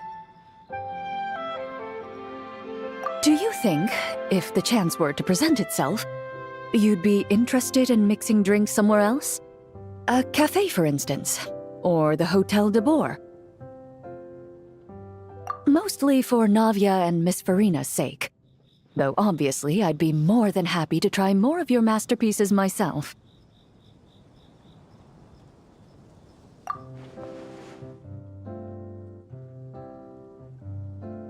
I understand. I won't try to strong-arm you. In any case, I truly appreciate your hospitality. Thanks to you, whether I'm facing the powerful captain of the reconnaissance company or discussing strategy with the Knights of Favonius, I'll be in my best condition.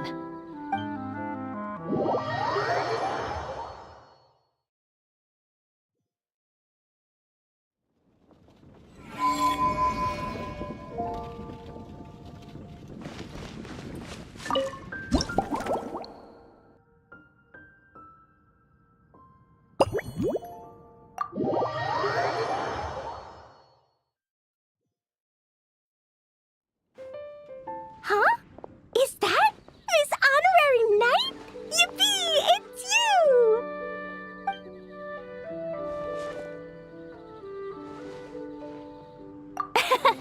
Auntie Eula told Klee that Miss Hertha had found someone amazing to help out. Seeing you here, Miss Honorary Knight, Klee knows this must be the best drink stand in all of Teyvat.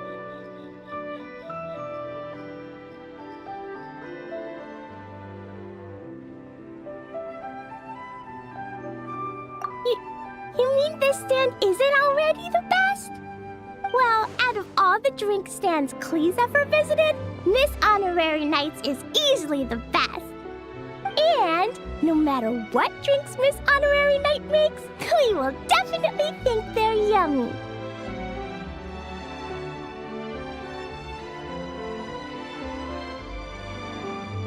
Oh, you want me to be mean?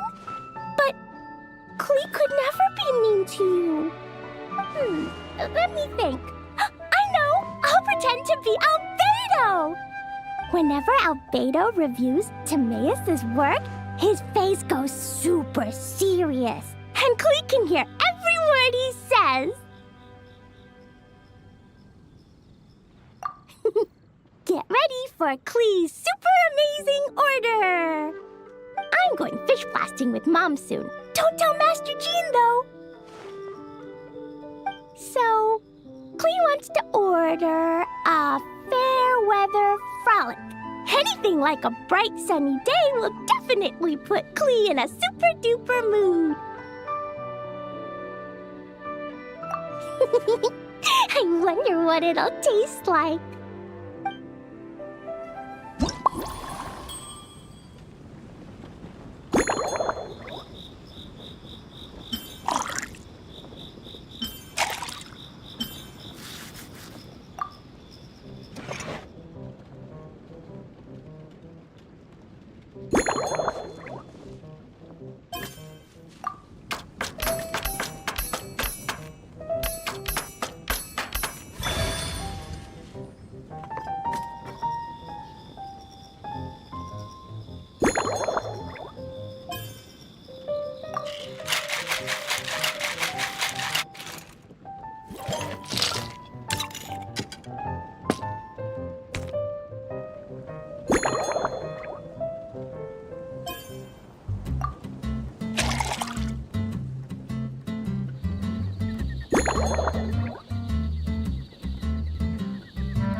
Your Fairweather Frolic is here. Go on, give it a try. Wow! So, a Fairweather Frolic is this color? Purple sky. Is it supposed to be a bright, shiny night?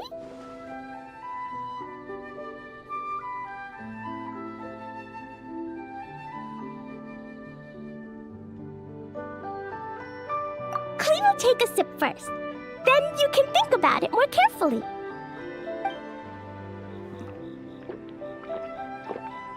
Ah, finished! Yummy! Both sweet and sour. If Clee drank this while eating grilled fish, I could definitely gobble down 2, or 3, or 4, or even 5! But one drink isn't enough. Clee wants to try a drink that tastes like cake.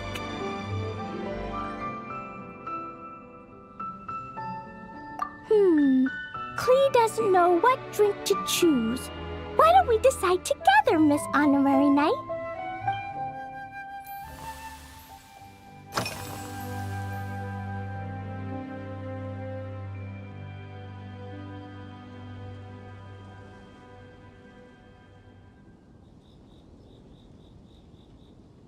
Three square meals?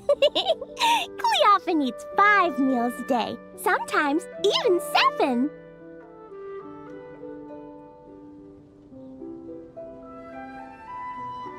Adventuring takes a lot of energy, and if I eat too much at once, I can't run so well. So, it's better to eat lots of smaller meals. Albedo used to prepare all Clee's meals, and my lunchbox was always arranged so neatly, just like a pretty painting. When Albedo's busy at Dragonspine, Clee goes to eat with the other Knights of Favonius. Kaya's camp is usually the neatest, while Amber sometimes camps in the trees. It's so much fun. Oh, and Auntie Hertha makes the best food. When my mom comes back, there'll be even more yummy food to eat. There's this one dish where she takes loads of different fish and makes them into little pudding cubes. It's called rainbow fish jelly. Her Chocogo Crunchy Slices are fantastic too. It's her newest creation made with chocolate and cookies. They're a little bitter, but they're crunchy. They smell scrumptious, and they have a really sweet aftertaste. Whenever I eat them, I feel so full of energy. Next time, Clee will have to bring some for you to try.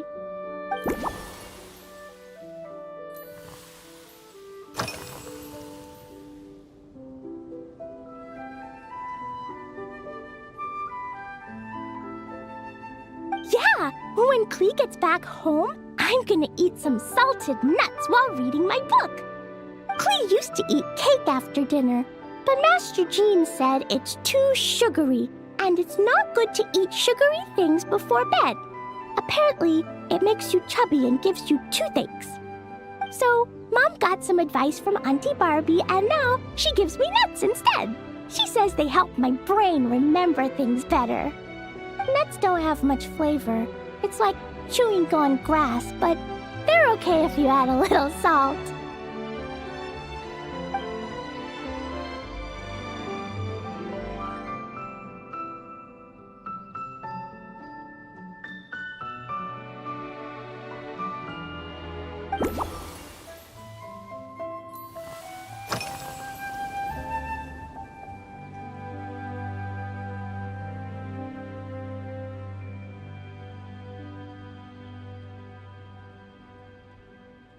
This stuff? Mom taught me how to make it using the alchemy bench. A dash of sugar, then a lot more sugar, then some flowers from Mom's friend in Fontaine, star honey from Auntie Barbie, and finally, some magical jam from Auntie Tavia. Put everything together on the alchemy table, wish for the shape you want, then recite Mom's incantation, and poof! Dodoko-shaped candy! Clee can give you some Dodoko candy too if you want. And if you really like them, I can even teach you my mom's incantation. That way, You could make your own candy whenever you want.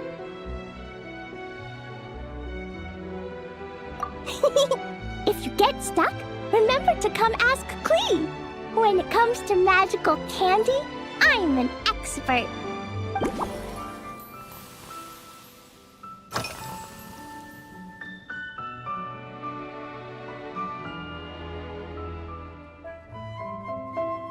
Yeah, Mom gave me an amazing book recently. She said I have to read one chapter every night, learn something useful, and then go to bed early. That book taught Klee how to make something called propellant. Now Jumping Dumpty can go Fwah! And bounce even higher.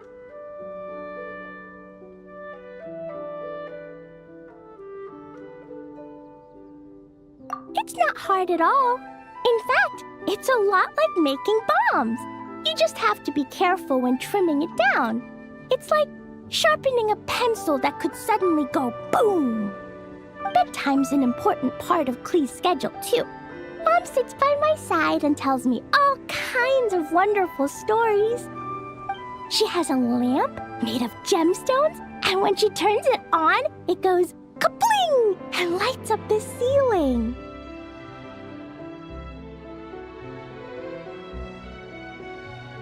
Yeah! When something happens in the story, the lights on the ceiling make pretty pictures. Sometimes Mom falls asleep before the story ends, so Klee has to tuck her in instead. As soon as Klee learns how to use the lamp, I can come tell you stories, Miss Honorary Knight.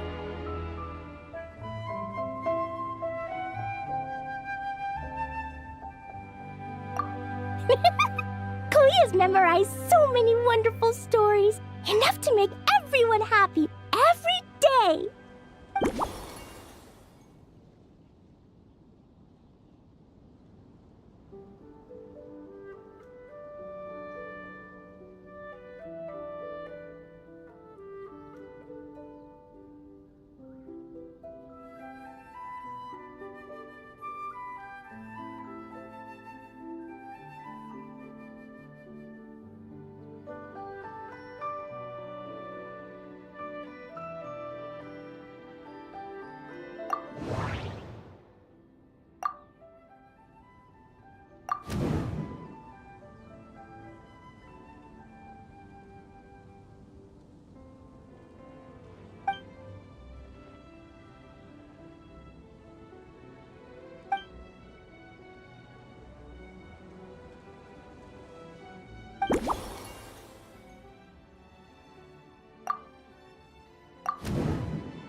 Oh yeah! Klee still wants to eat sweet things, like cake, for example. Maybe we could just go easy on the cream? Or add more fruit? Oh, right! That friend of Mom's who's always wearing glasses gave her a big bag of Fontanian Buell fruit. They're so round and rolly. Klee ate a whole bunch of those, and they were super sweet. But Master Jean said it was okay, because sweet fruit isn't the same as sweet sugar. So if Klee really has to eat nuts, Maybe I can just soak them in some fruit juice first?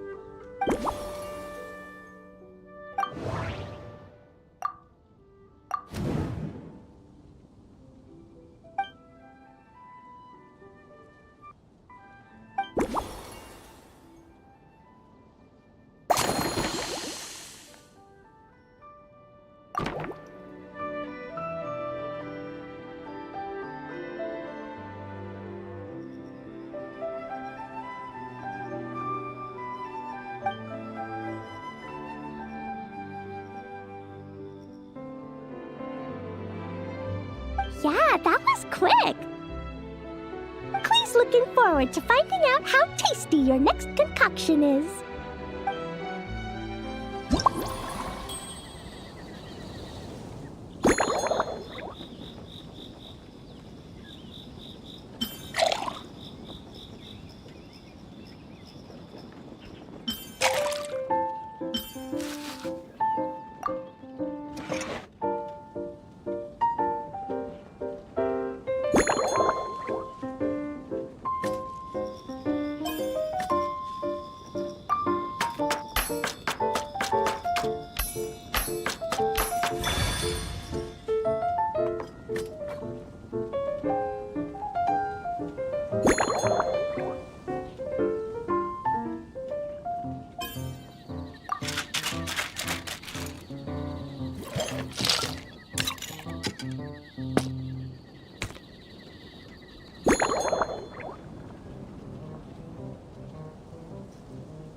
Ta-da!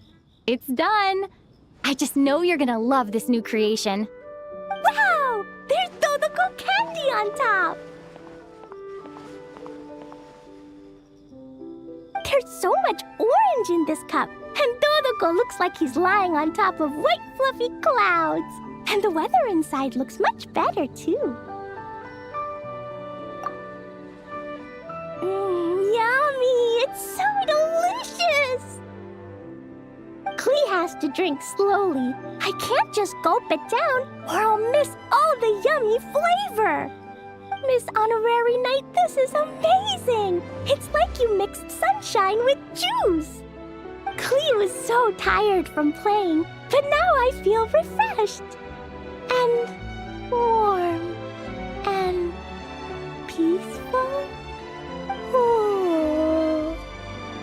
You're the best, Miss Honorary Knight. Really? Let me think. When the weather's nice and Dodoko's happy, Dodoko will want to sing, right? And when Dodoko sings, Klee wants to sing too. So, let's call it Dodoko's Duet. Thank you! And thanks for making such a yummy drink for Klee. Klee's gonna go tell Mom that the best drink in Mondstadt right now is Dodoko's Duet. Klee's gonna write down Mom's incantation and give you a copy, Miss Honorary Knight. Then you should learn magic too, so you can make all the candies you want. See you next time!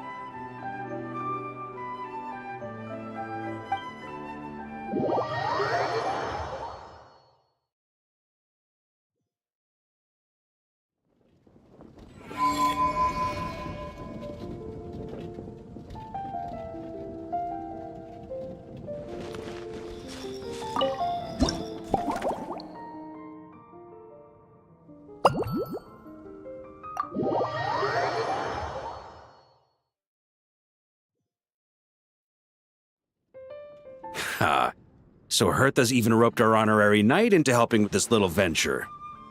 When we were discussing the drink stand earlier, I took one look at the menu and could barely contain my excitement. Now, it's finally time to sample the finished products.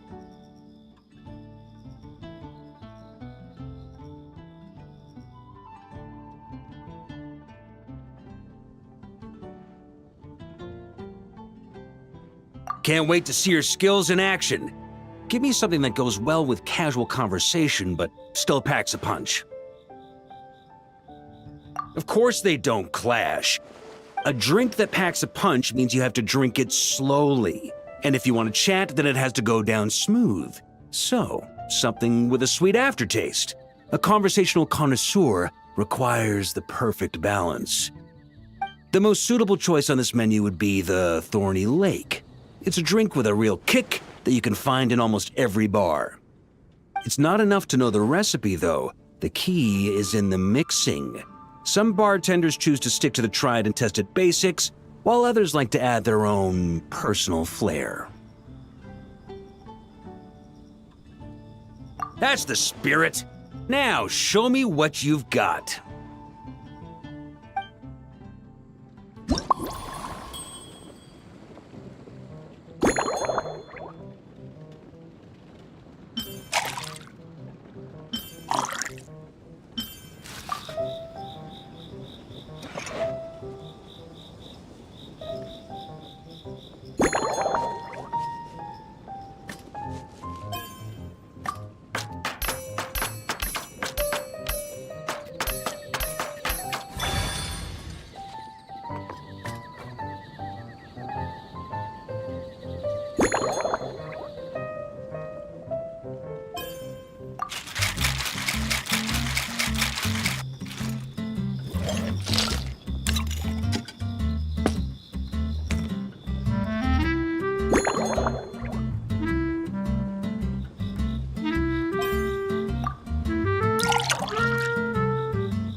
Grandmaster, I hereby present you with this Thorny Lake for your enjoyment and assessment. Well, the color and aroma are certainly on point. But as for the balance of flavors, I'll just have to taste it and find out.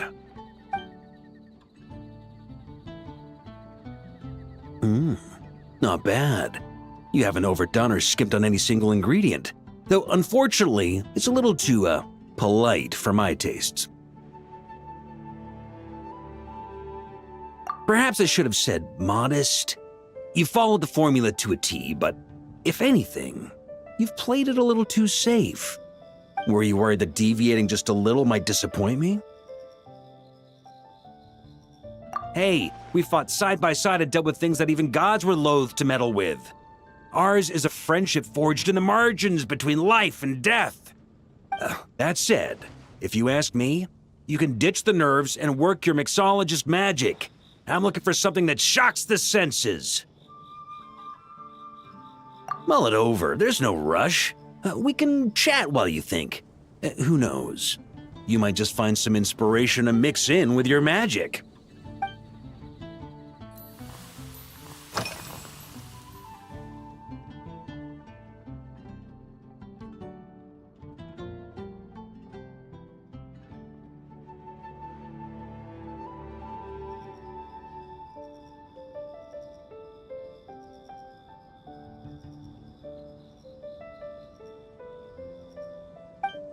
Ha!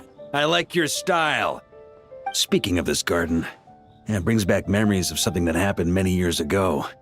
When I was young, I like to find ruined guards to test my fighting skills, both armed and unarmed. Once, I failed to take down a stray missile, and it ended up destroying a watchtower on the city walls.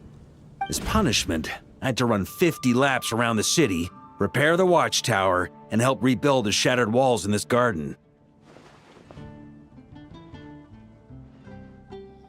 Indeed, among the misadventures of my youth, this is one of the most memorable ones. Mostly because that day, Crepus saw me covered in dirt. He took 2 bottles of 100-year-old wine and sent D-Luke, who looked even younger than Mika does today, to work out a clever way to get rid of Faru, who was guarding me. It was so hot that day, I could swear I was about to pass out. On a whim, I picked some mint leaves, put them in one of the wine bottles, and the result turned out to be surprisingly tasty. After Crepus tried it too, he was full of praise. He even wrote up an official recipe for my spontaneous creation. His customers loved it. Several summers passed, and Crepus kept writing letters about giving me a share of the profits, as though I could possibly accept.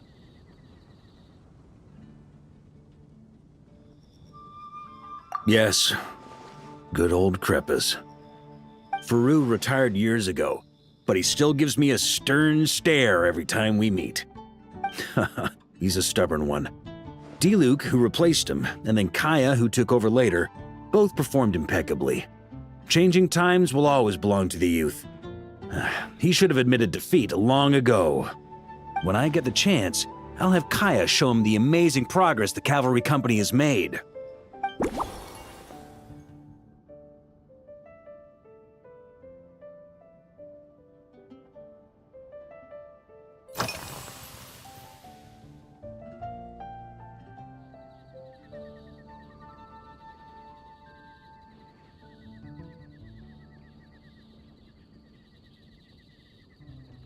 Well, let me think.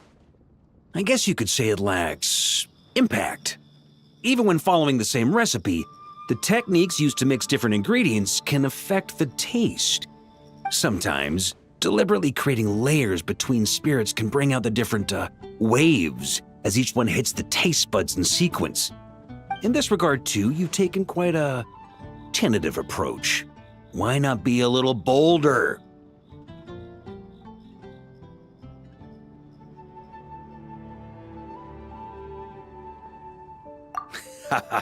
You catch on quickly. No need to explain further.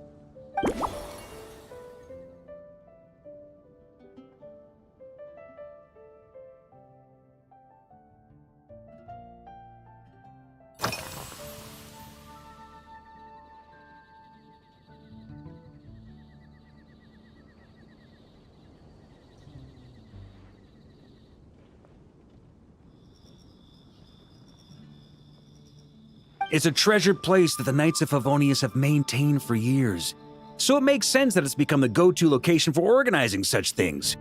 I heard that while the expedition was underway, you were a great help in giving those left behind the opportunity to put their energy to good use. Sometimes, I look through the photos I've been given from those events, though unfortunately, there aren't enough to include everybody. My conclusion is that Mondstadt needs to do more to popularize the camera.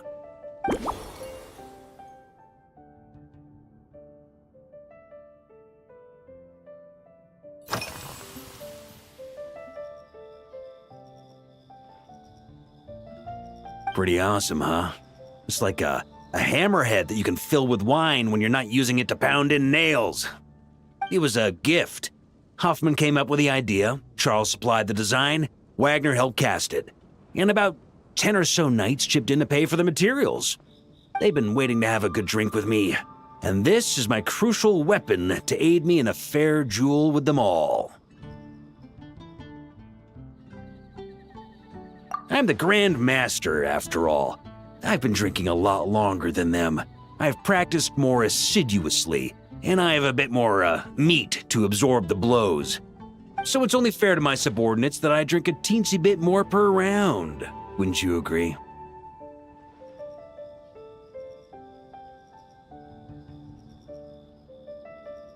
Of course, some of them have been training as long as I have, and those ones won't be getting any special treatment. Take Hazelnut 3 and Hazelnut 5, for example. Both were skilled warriors who helped me deal with Eric back in the day. But nowadays, I have them helping Jean with miscellaneous duties. At today's after-work cooldown, they insisted on trying to keep pace. In the end, they lost our game of darts and ended up passed out on the floor. I've already told Jean that I won't be approving their leave request for tomorrow, no matter what.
If I were in charge of organizing events?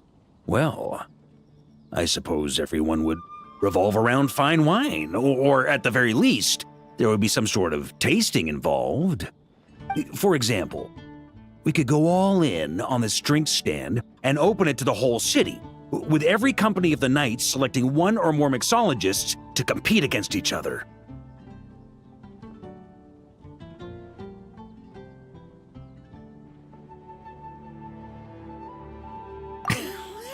It's only a thought.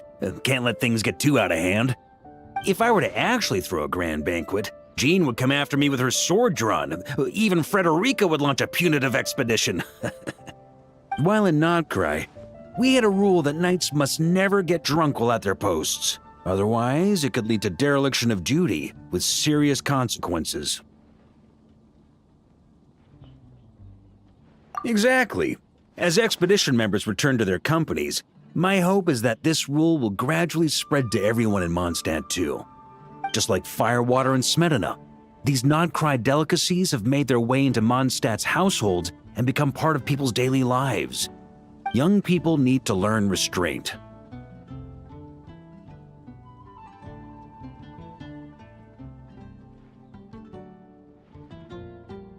At the end of the day, no one should be biting off more than they can chew. Unless it's someone near my level, they shouldn't even be thinking about enjoying a light buzz when they've still got work to do. Most people would just end up a whole lot drunker than they'd like. You should come practice with me on weekends. Trust me, once I've drunk them under the table, they'll be swearing off wine for a whole week.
Huh?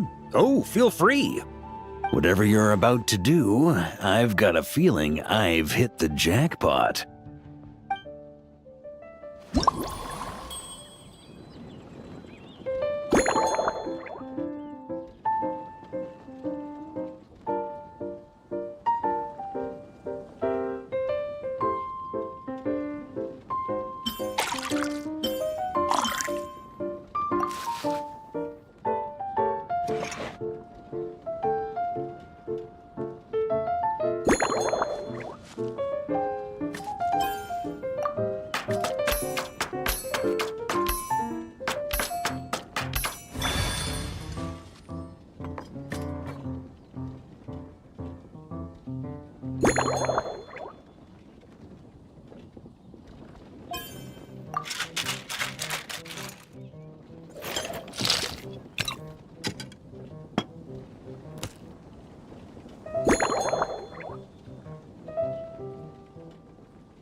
Here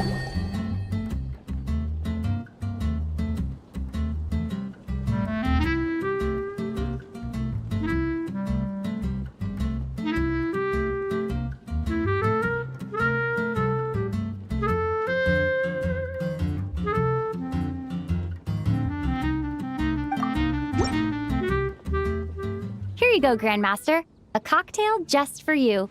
I guarantee you won't find this one too polite. Such a spirited drink. How did you make this? Well, that burning scent of firewater. Oh, it's as if the very air were about to ignite. This is more like it.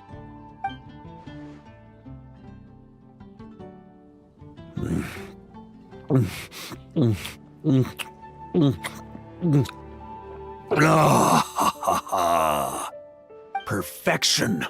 It's clear that once you let go of your inhibitions, your talents really shine through. That first hint of mint is like a cooling feint that masks the firewater underneath. By the time the sweetness dissipates, the firewater has already slipped in behind your guard, ready to deliver a powerful strike of intense flavor. Oh, it's exactly the impact I was hoping for.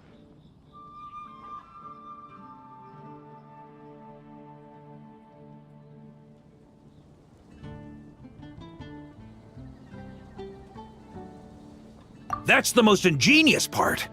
Firewater's greatest flaw is a lack of aftertaste, but the Smetana perfectly maintains the flavor at the peak of its intensity.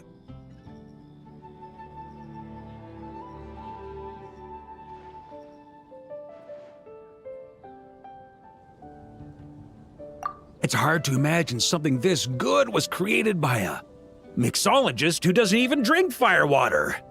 I think it has the potential to become a firm favorite in Mondstadt and Nodcry.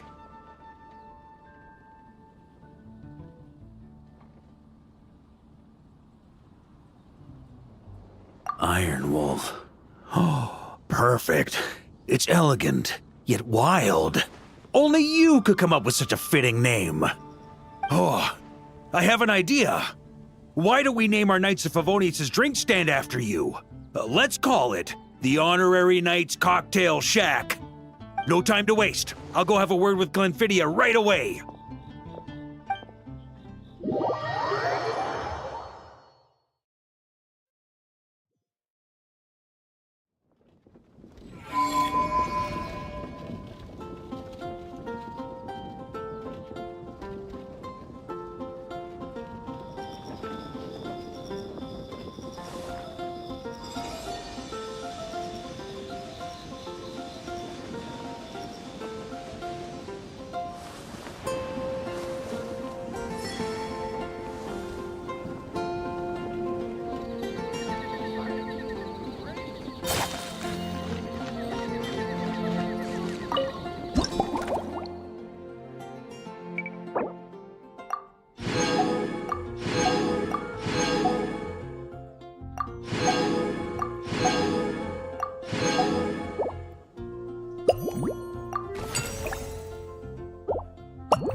figures you did a great job holding down the fort while she was out delivering drinks with Glenfidia.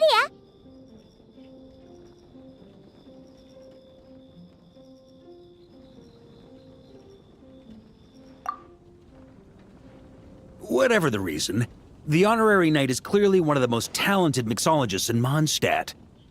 Considering how short a time she's been doing this, I believe that someday she has the potential to give the legendary bartender at the Cat's Tail a run for her money. I fully support your decision, Grandmaster. The Honorary Knight has really put in the hard yards. The drink stand will remain open for a little while longer to provide a proper welcome to our returning expedition members.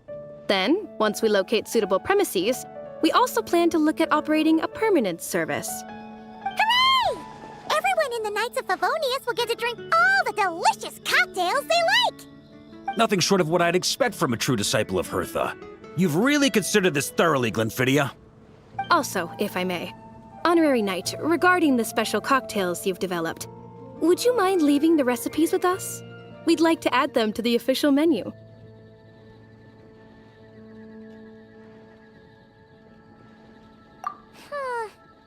Paimon feels like there's something you still want to say. Let Paimon have a guess. Based on your personality, you probably want to introduce the origin of each different cocktail. That way, customers will know who inspired you to create these amazing drinks.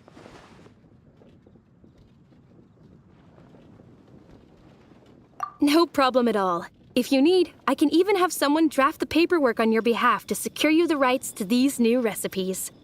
I hope when we recruit some new bartenders, they'll be able to learn from your incredible skills. Even if they can't quite match your work, if they could be 2/3 as good, that would still make them industry leaders.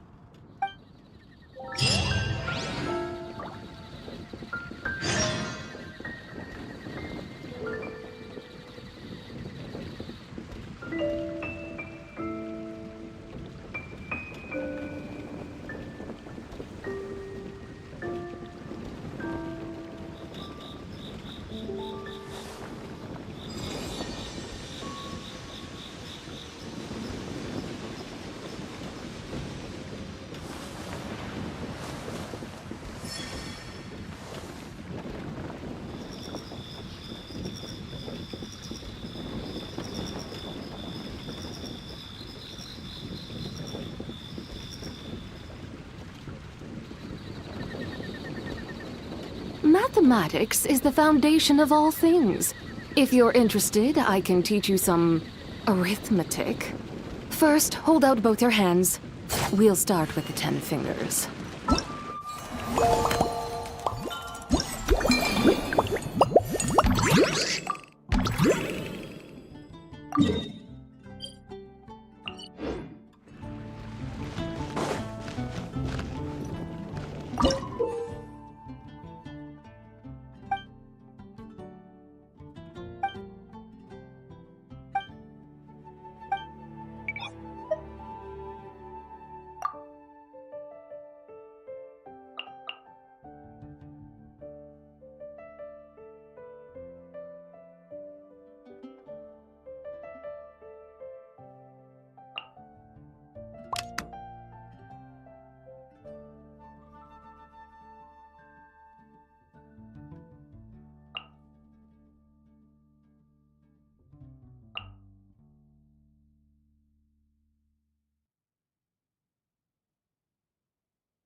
Here we go.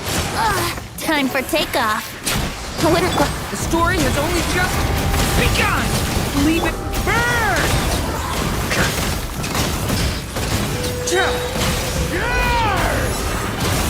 Thunder! Up the ante!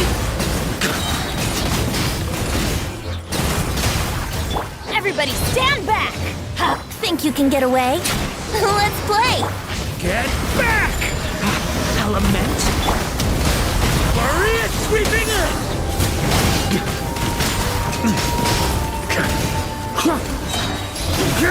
Flash!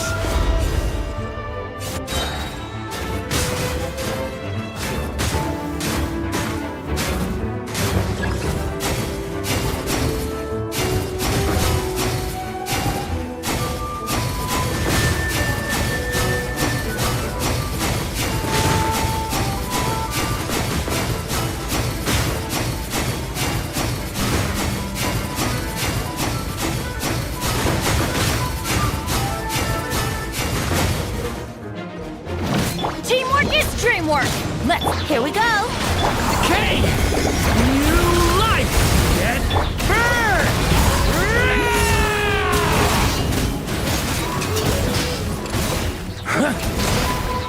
Thunder!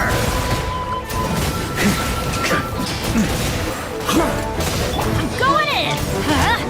Time for takeoff. Let's play! Get back! Stay away from me! Maria sweeping in!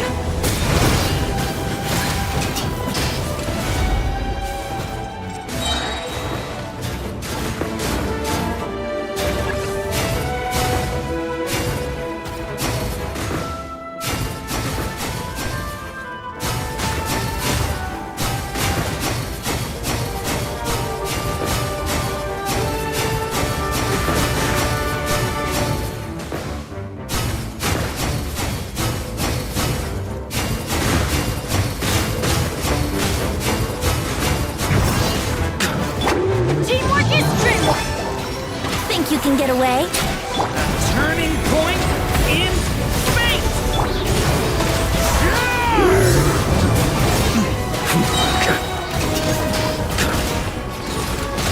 On me! Up the ante! Everybody stand back! Yahoo! Turning point in space! Maria sweeping in! Up the ante!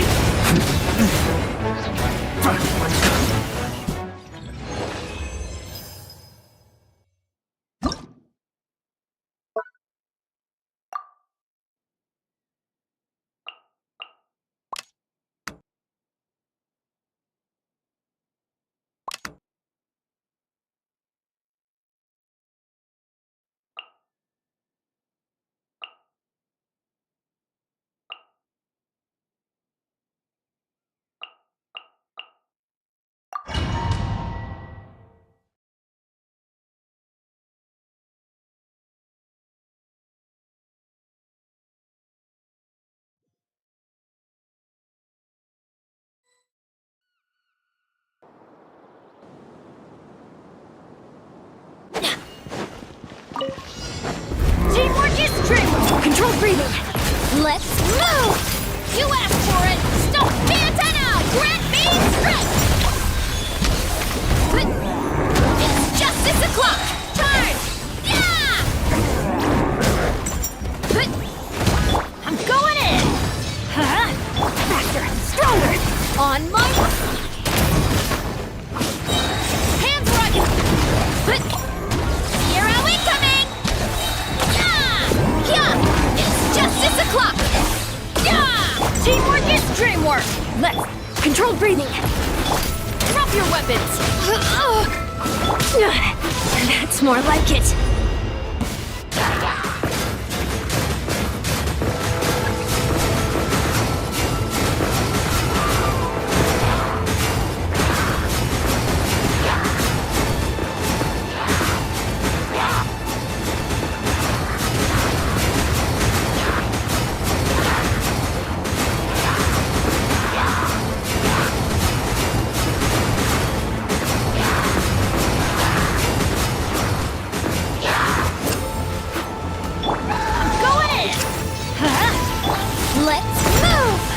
Justice will... By my spark, the night burns! It's justice o'clock! Hero incoming!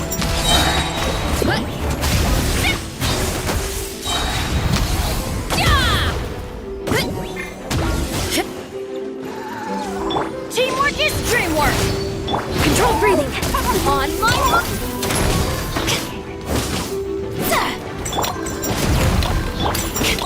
Hands right! Yeah! It's justice o'clock! Yeah! Headbutt! Fight! Yeah! I'm going in! Quick as a flash! Start the yeah! Charge! Volcano kablam! Heads up! Yeah!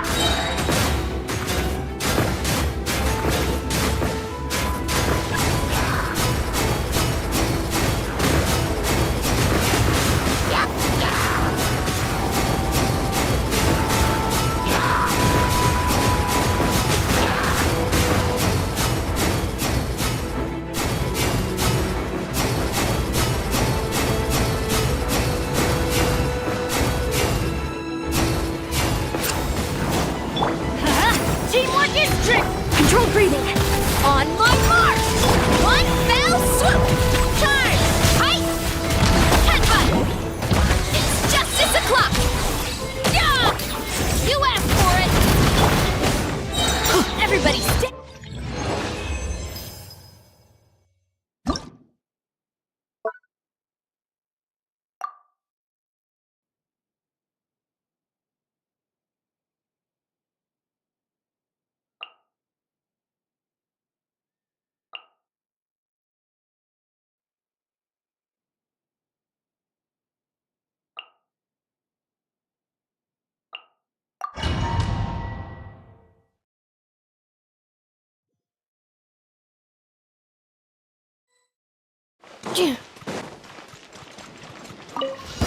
Defensive zone engaged.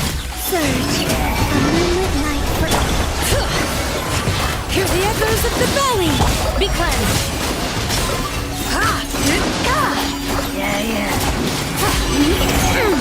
Divine light, shield them! Like the dust!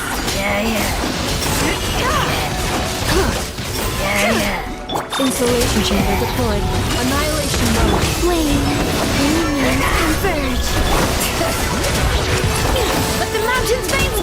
Without further ado!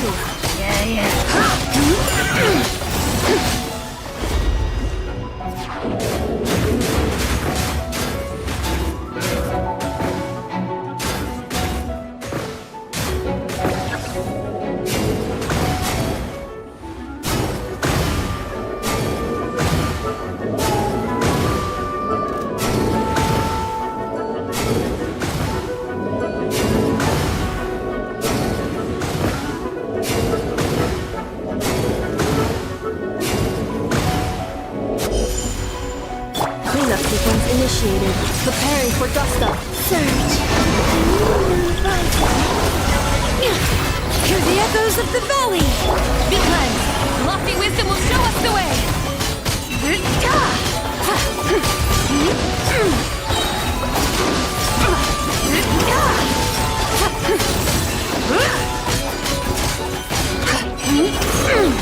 Divine light, shield them! Insulation chamber deployed. Ultimatum protocol. Bring it!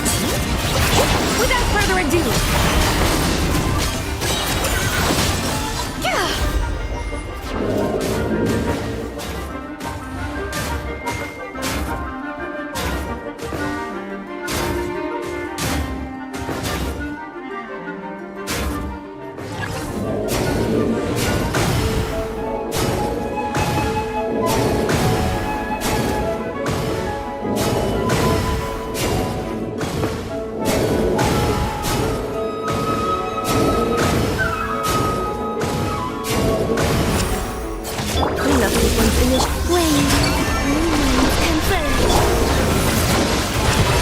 Many brave names that be cleansed. The sky clears, the glazed moon shines. Like the dust. Like the dust.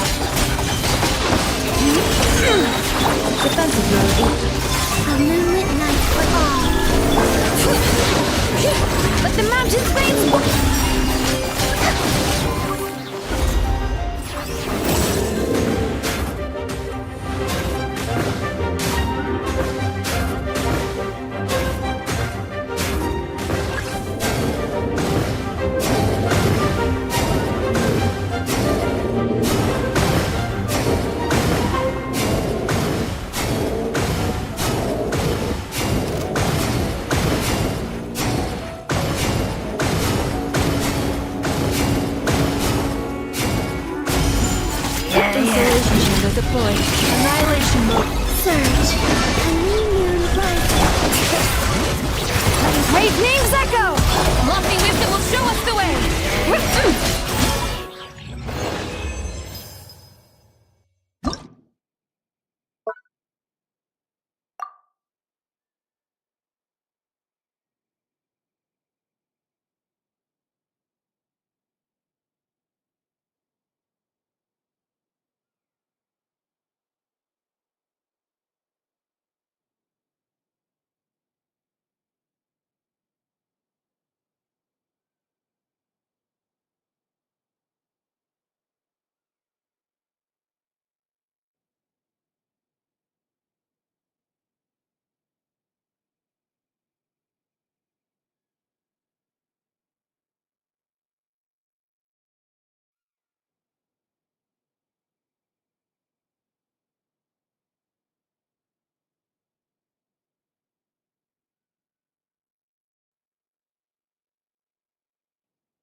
My will and body.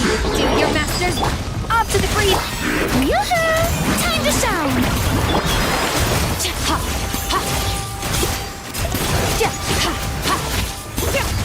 Mine to wield.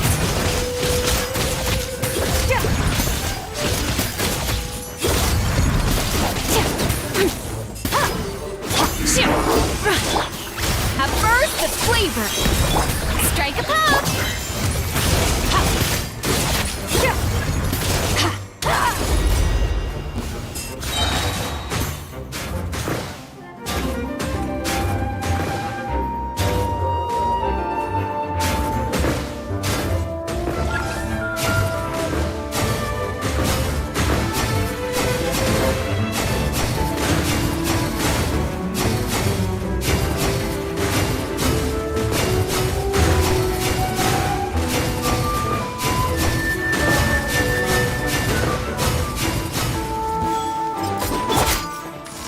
Your true form, by ordinance divine. Oh! Let my name echo in song! Adaptive frosting! Juice on the loose!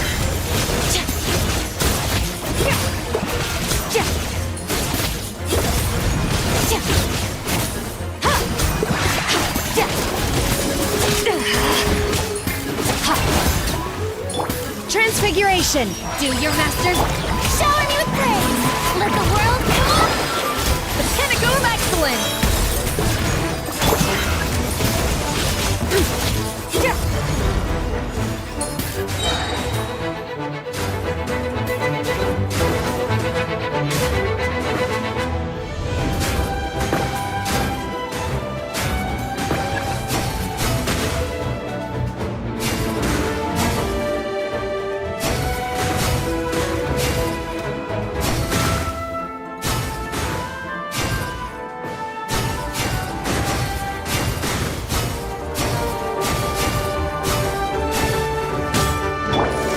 A little amuse-bouche, a burst of flavor, by ordinance divine. Strike a pose! Time to shine! Extinguish!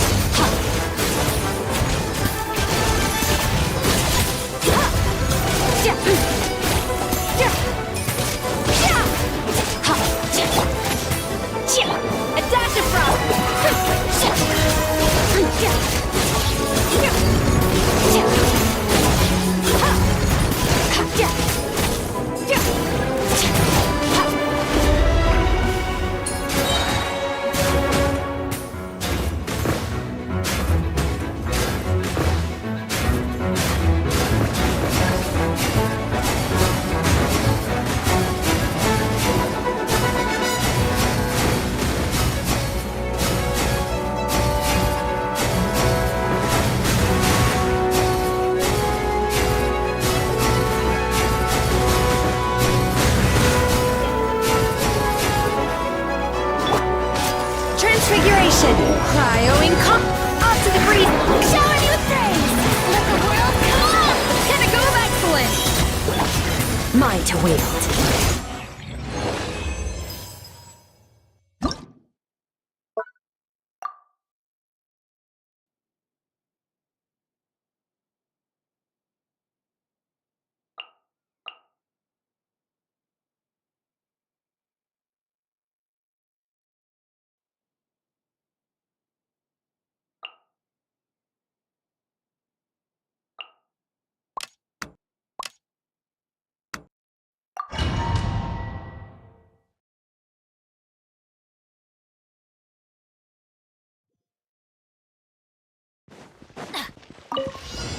Off we go!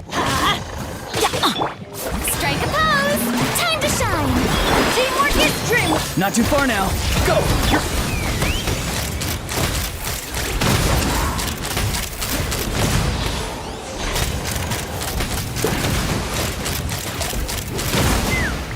Hold on to your hats. Yoo-hoo! Farewell! Open fire! Locked on! Locked on!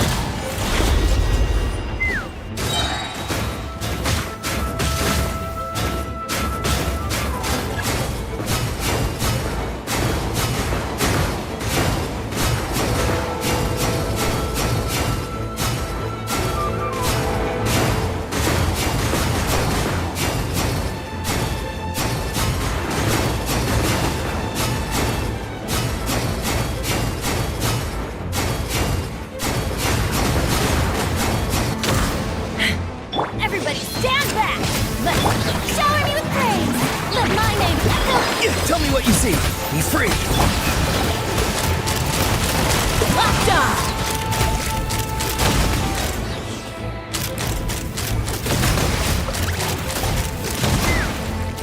I'm going in! Not too far now. Time to say hello. Fire in the hole!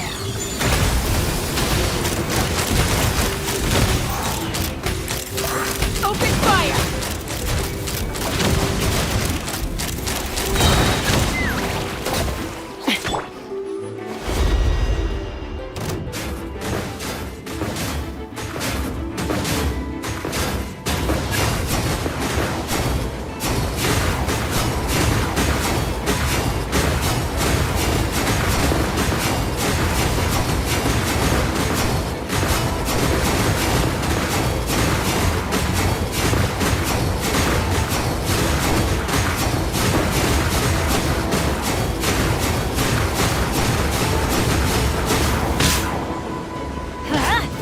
Everybody stand back! Yoo-hoo! Let the world come alive! Farewell! Go! You're free now! Locked on! Knock him down.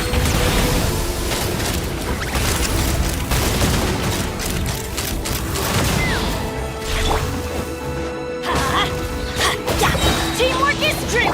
Strike a pose! Time to say hello.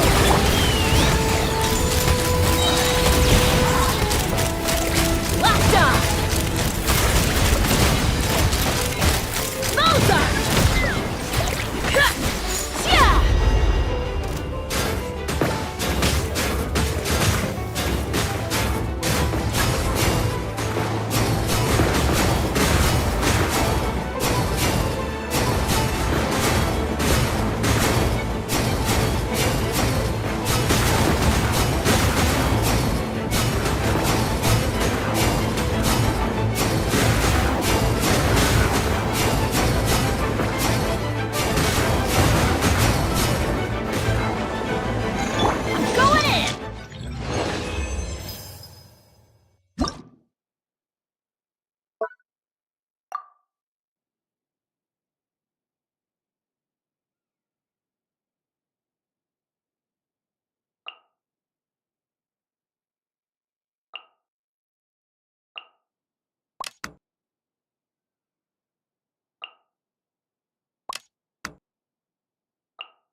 Cleanup sequence.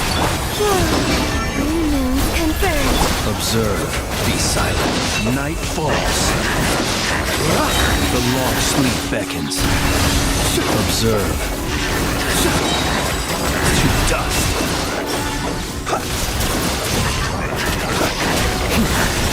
Be silent.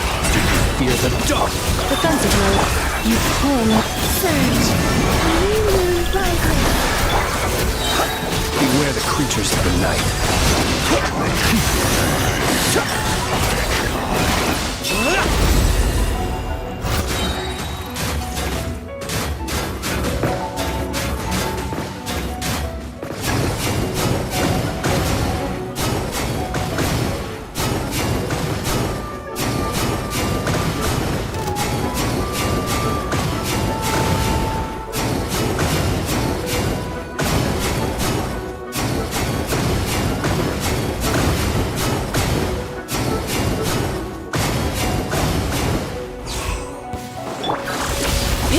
Leave this place for the everlasting.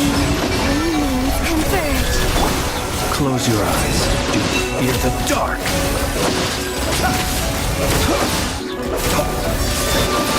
Night falls.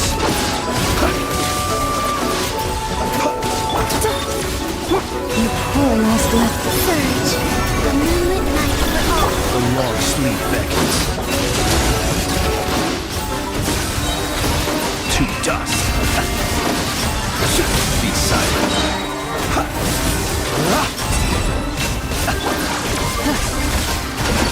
Leave this plane. Wings converge. Close your eyes. Be silent.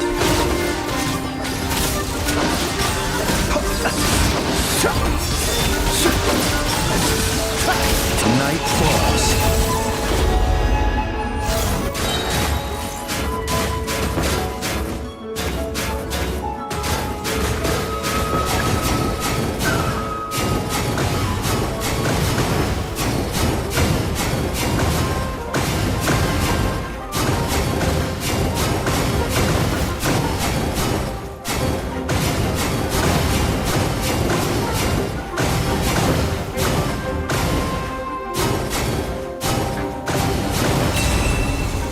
Cleanup sequence initiated. Forest, protect.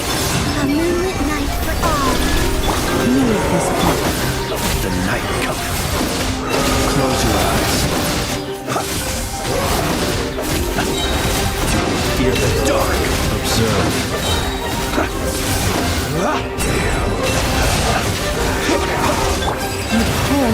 Collision.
Wow! The whole gang's here! Even Master Diluc! Well, Jean wanted my input on everything. Even though I left the Knights, Grandmaster Varka has done a lot for me. He didn't stop me from leaving back then, or throw any administrative roadblocks my way. So I owe him one. Well, I was sad to see you go, but your mind was made up. And anyhow, you're an adult. As long as you're prepared to follow through on your choices, who am I to stop you? And let me tell you, my rebellious streak was way worse back in the day. You look pretty tired. Late night yesterday? Yeah, didn't get much sleep at all. And now my head's killing me. All my terrible memories of being Grand Master came rushing back at once. The Grandmaster's wording is somewhat misleading, so allow me to elaborate. We made quick work of our tasks yesterday, much to the Grandmaster's great pleasure, so he hit up his friend Charles for a few drinks. You know how it is. When you're catching up with an old friend, a few drinks turn into a few too many, am I right? Ah, so you're just hungover! Ugh, and Paimon was starting to feel bad for you. I see. Understood. I just received word from the Knights stationed at the venue that the setup is complete. You can start today's story at any time.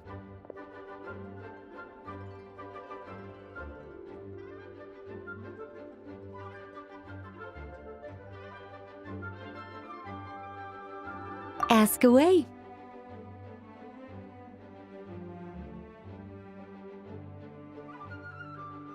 Ah, you mean like how only you could have purified Dvalin's tears? That ability is unique to you, and to be honest, a lot of people might not even know you're capable of something like that. So they might get stuck at that point in the story. Don't worry, I thought about that.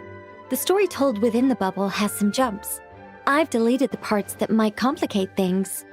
The remaining content doesn't require the participant to do much of anything, actually. It should be like watching a play, except you get to walk around as you enjoy the performance. Wait! But we ran into a combat encounter yesterday when that fungus jumped out at us! We'll take care of that. Alice and I want this to be an experience even a child can complete without trouble.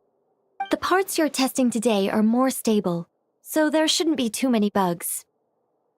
Of course, when you access the dicier sections, be sure to keep our vision in mind.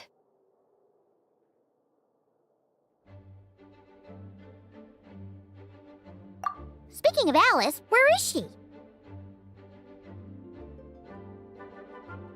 Klee demanded some playtime with her mom.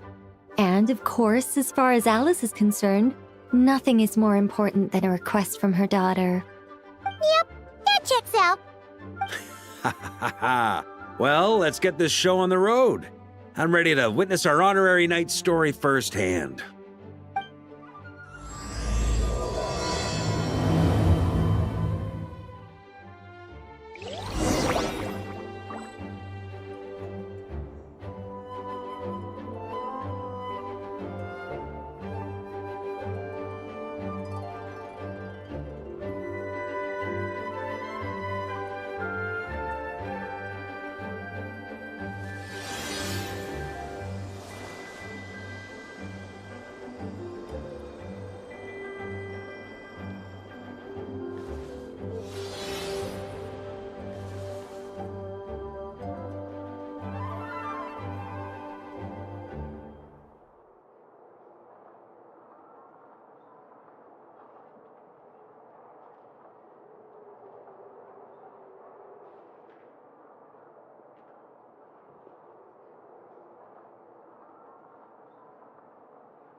The whole world shares the bounty of the skies, the rain and clouds that grace the earth beneath. The moon was never meant to be a foreign realm.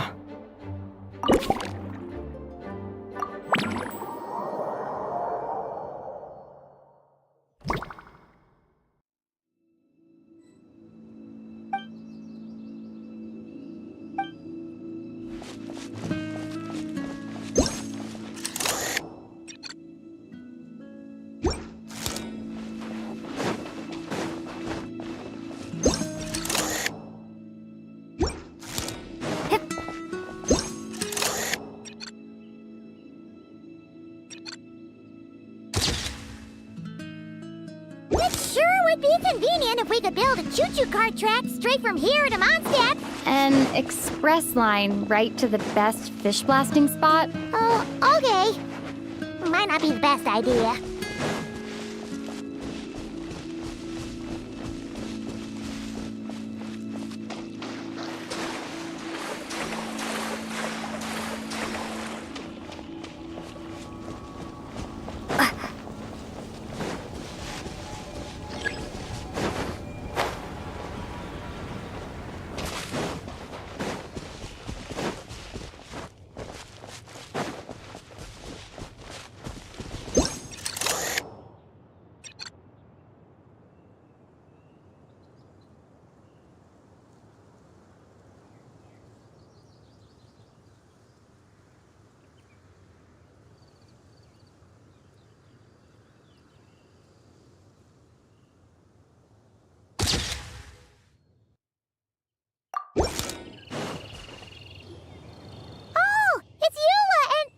Clarand? You're here in Mondstadt? Yes. I received an invitation to exchange swordsmanship techniques. I'd heard of the single-handed sword form of Favonius blade work. But after crossing swords with Miss Eula, it turns out the Knights of Favonius are quite accomplished with the greatsword as well. You're quite an accomplished swordsman yourself. Although I suppose that's to be expected of the champion duelist. Even over a few short rounds, I feel like we've learned a lot from each other.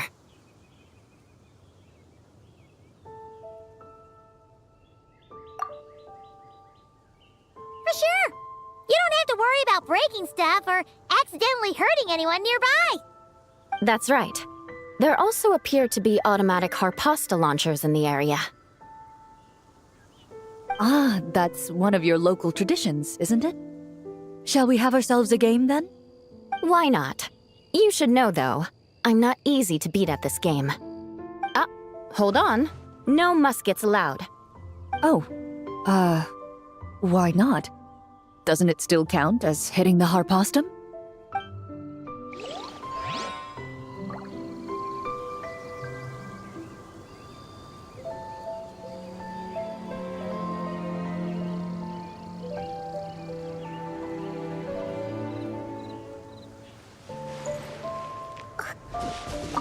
A sword's range is limited, though, so it wouldn't be fair. Ah, of course. Then you should use a gun as well. Voila, problem solved.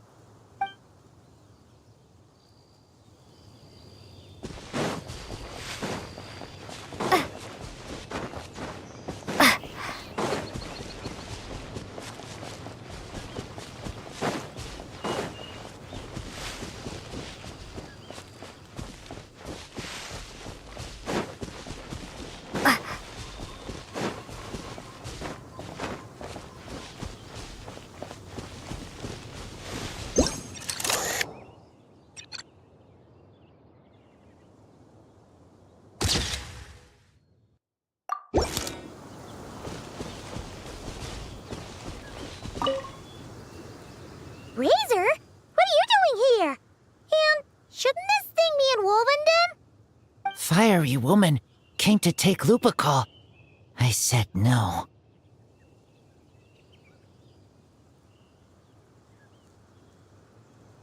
She backed down, but then said I would do just as well.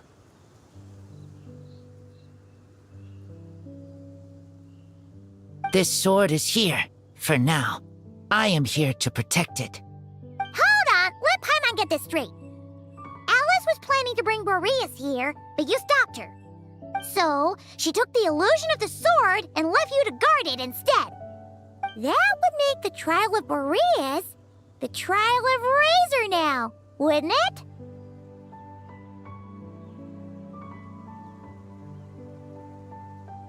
We fight. I protect Lupacol. Wow! Looks like Paimon's guess was spot on! Don't worry, Razor. No one's gonna take this sword. It's not even real. Not real? Alice's scheming claims another victim, huh? Let's take the photo and get Razor out of here.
Fatui tent?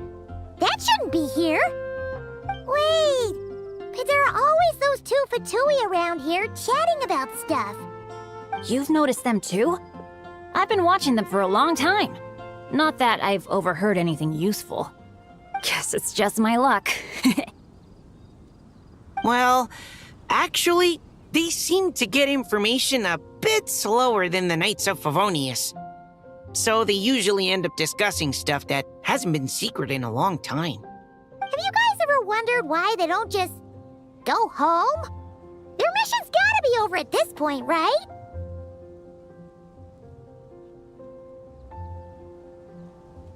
Maybe their names got skipped over on the mission roster, so they never got new orders. That's happened to me before. I suppose, but your experiences tend to be quite unique. It's possible the Fatui stationed them here long-term to keep an eye on things. Or maybe they volunteered for this position because they don't want to go back. Either way, we should have Nicole take this tent down. It's making Paimon think we're gonna have to fight someone.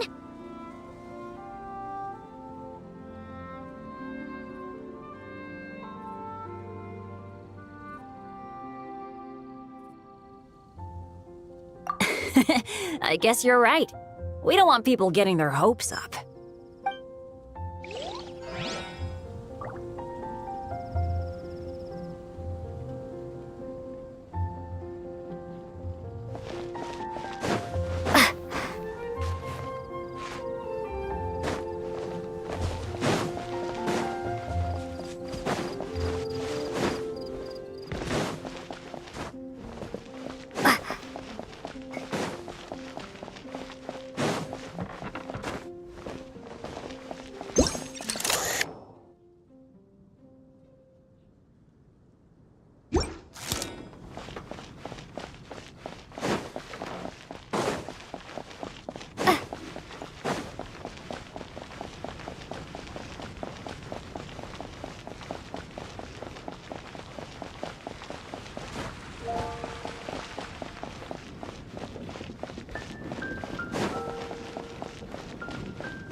Weird.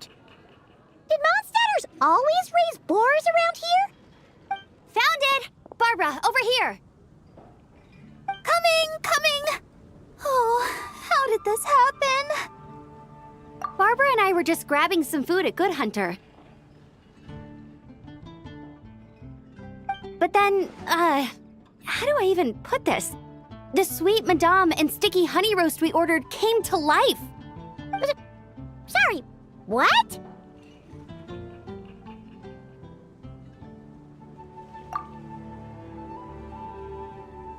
That's right. I managed to catch the sweet madame earlier. Come on, let's wrangle this thing so we can head back and eat. Wait, what?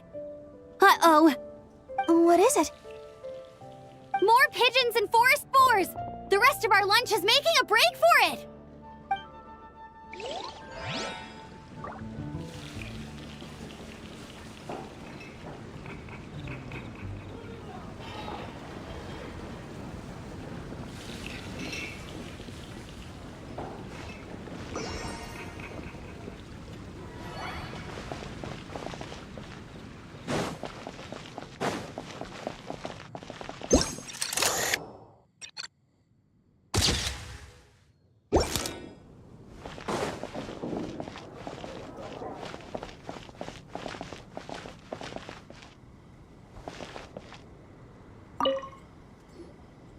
So that's where it was.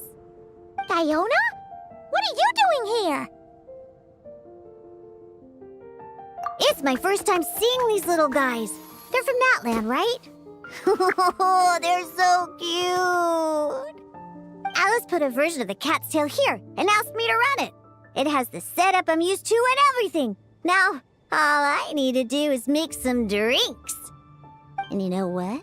This is the perfect chance to change all the ingredients to super weird stuff. I'll get people to lose interest for sure. Looks like your campaign is going strong, huh? Even out here.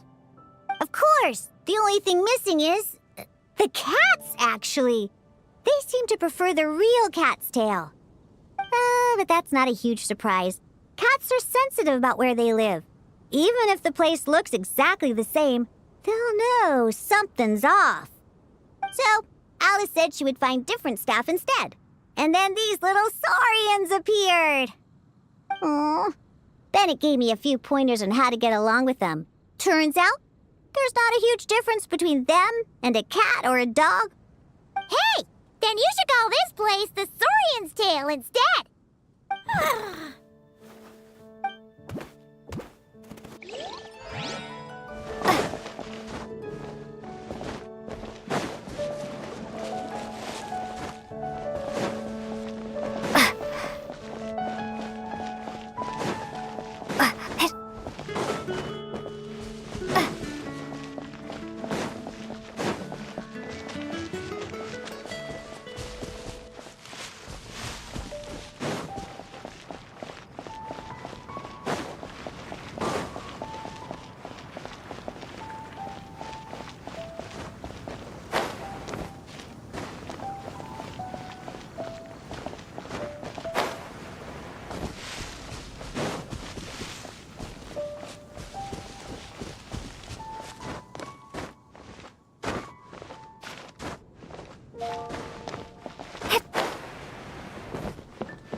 to Mondstadt.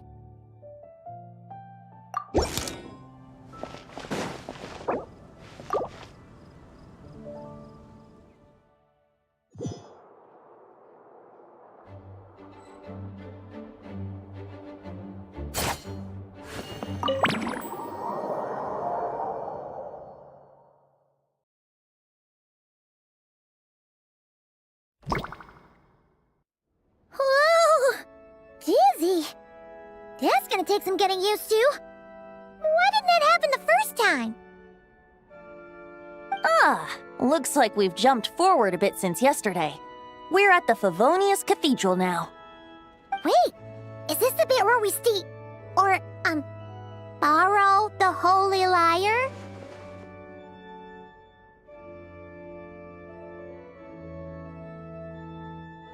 Yeah, Paimon's not sure about this. Also, why is Tone Deaf Bard the only one here? What about Varka and the others? Don't worry. I'm sure Nicole has it all planned out. See? Here comes Diluc now. Word from the Knights of Favonius is that the Fatui are planning to steal the Holy Lyre der Himmel. Unfortunately, that intel came a little late. A conflict between the two parties is ensuing inside. If the Fatui succeed, we'll miss our chance to borrow the lyre. Come on. Let's go help the Knights.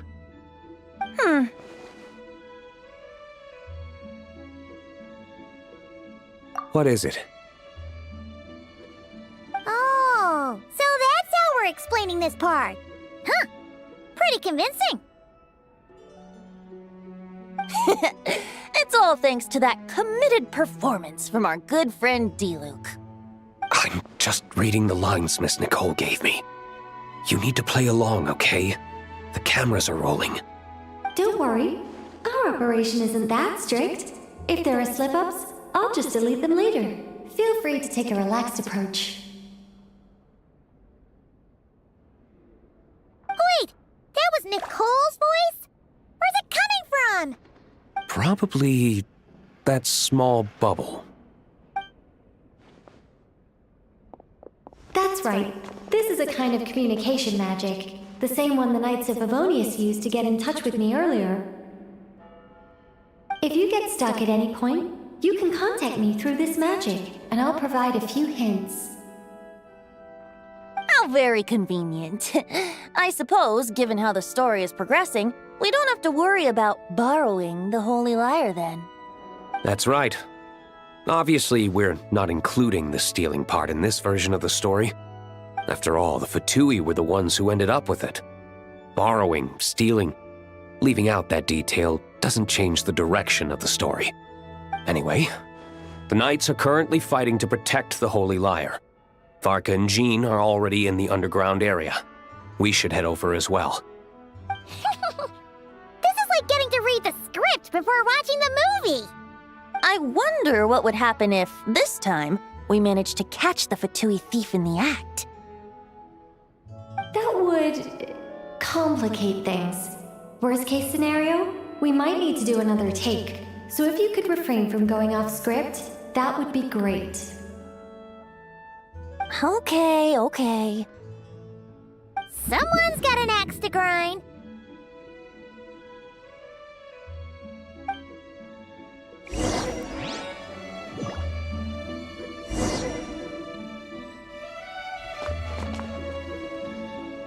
I doubt you need a hint for this area. Go on now. The underground chamber awaits.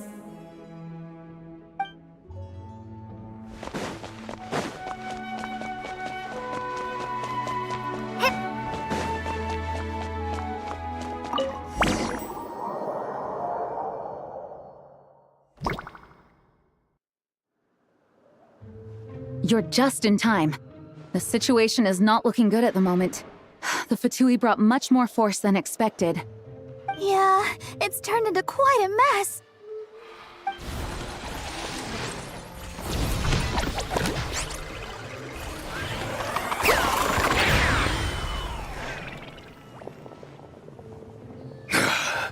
You're not bad, boy. Against the Fatui, though, you'll need to try harder than that. You ain't messing around, huh? Take this! Oh no! If this keeps up, the Holy Liar's gonna be... Ugh, sorry. Paimon can't do this.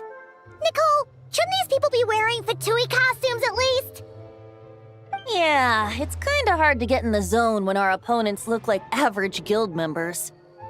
Let me see here. Ah, it looks like magical autoload has been disabled, so the Fatui costumes didn't appear.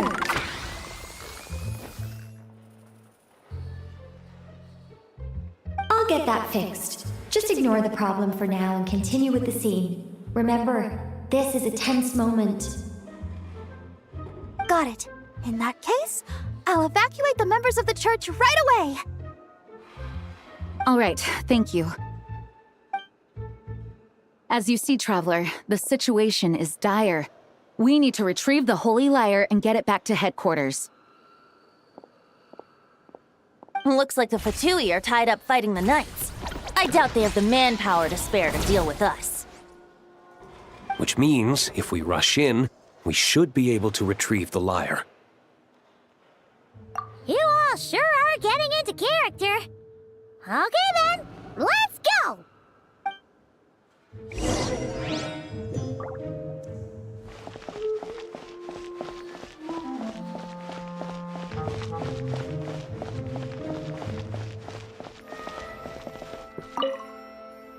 If the conflict really had escalated to this point back then... Ugh. Just imagine the cleanup work.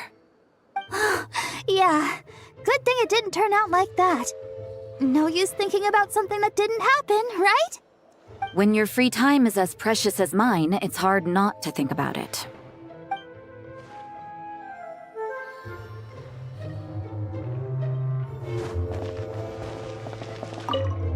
I never thought I'd get the chance to spar with the cavalry captain. I'm always up for a duel. As long as you treat me to a glass of wine after we're done.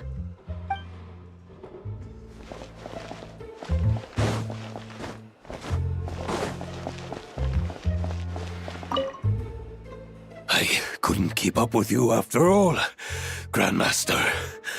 It's like you've gotten even stronger since I last saw you. Expeditions have a way of doing that to people. Ever consider taking your adventurers out on a long trip? Ah, I think I'll pass.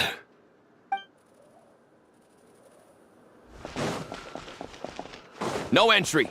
This place is under Fatui jurisdiction.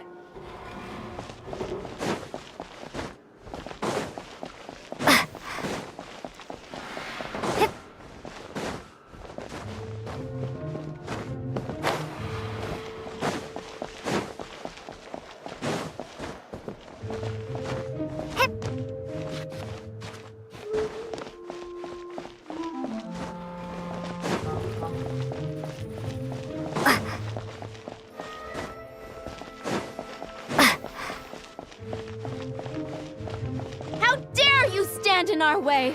You'll face our Harbinger's wrath soon enough! What a coincidence. Or perhaps I should say, great minds think alike. Yes, well, this looked like the most relaxed part of the performance. I'd prefer to get this over with and return to my work as soon as possible. I'm assuming you feel the same, Miss Lisa? Of course. After all, this place suffers from a dire lack of comfortable chairs and good tea.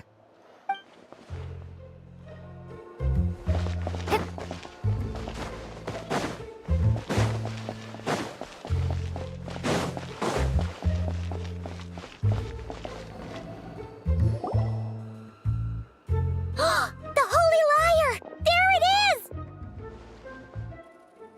Well, well, well. It seems our outer diversions were most effective.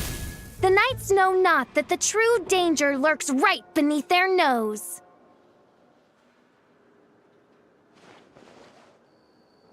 It's no wonder you're known as the youngest, most capable Electro-Sisson mage in your unit.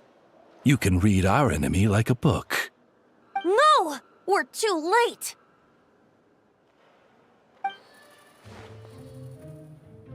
Put the lyre down.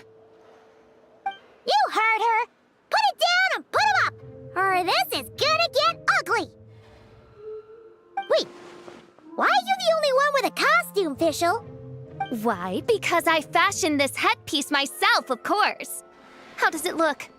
I am the spitting image of an Electro-Sisson mage, am I not? And I suppose I look enough like an Electro-Sisson as I am. Hold on. Trying to distract me with conniving conversation, are you? Ha! You underestimate me. To think I would appear before you without full confidence in my victory. Go forth, Oz. Sissons, take care of these pests. The holy lyre der Himmel belongs to the Fatui.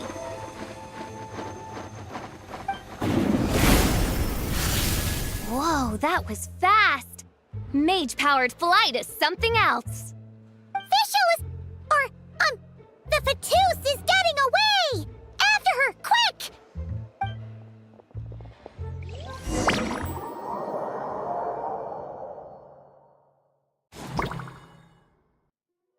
Here, take it away, and don't let them catch you. That's nothing the gliding champion of the Fatui can't handle.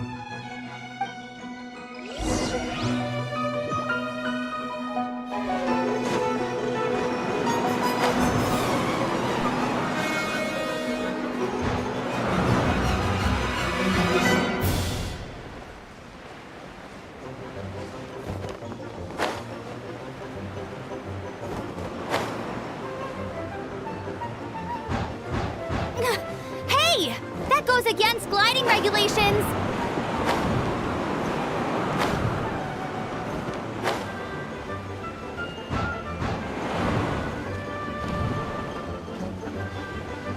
Pretty tough, aren't ya? Well, let's see how you handle this.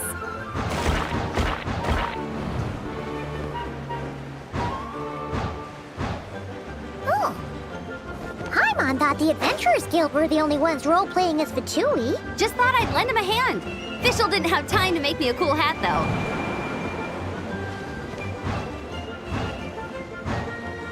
Amber's over there! Let's get ready to land!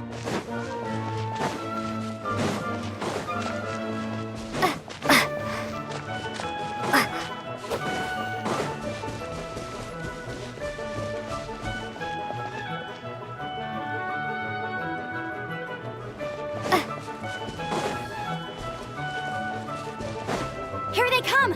Positions, everyone!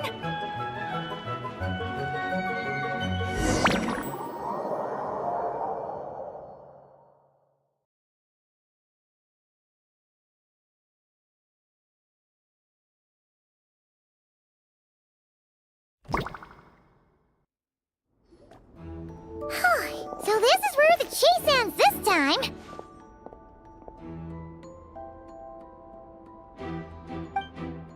Wait a minute.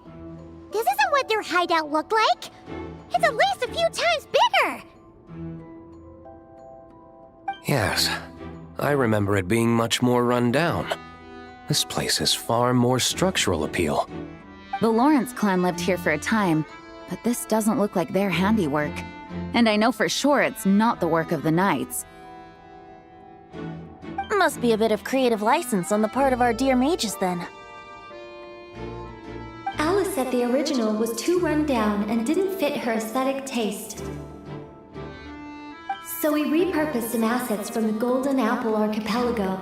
As you can imagine, Alice has always been a go big or go home kind of person. Yeah, this is go big, all right. Still, our mission remains the same. We're here to get back the Holy Lyre. Yeah, and this time we have a whole bunch of people to help us. Not just D-Luke. Should be a total piece of cake.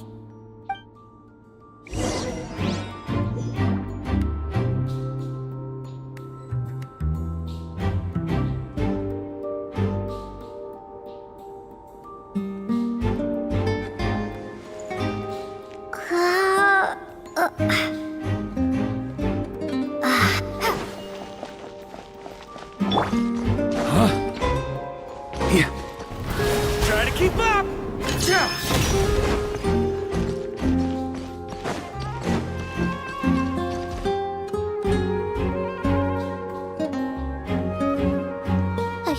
never doubts what their eyes see or rejects the ground beneath their feet. Both now warn you that this is the end of the road. Give up and turn back while you can. That voice! Is that Mona? Mona? Oh, you mean Barbarloth's student. You know about her? But Mona came to Mondstadt after your expedition left. Well, I had regular contact with the Hexen Circle, so her name came up now and then. The whole thing about her messing up and being too afraid to go back? Yeah, I know that too. What? But how? No one in the Hexen Circle should know about that! For real? Sorry, but I'm pretty sure all the mages know. All of them? I'm afraid so. Oh, except Rhindaughter, I suppose. Fine. That's just fine. It's not like the old hag's gonna come find me in Mondstadt to settle the score, right? Anyway, how do we cross? I'm not telling. Aw, come on. Don't take it out on us. I'm not. This is unrelated. Besides, I'm playing a Fatus whose job it is to issue riddles. You can't just ask me for the answer. All right. Almost forgot about that. If you want the answer, think back to what I said at the beginning.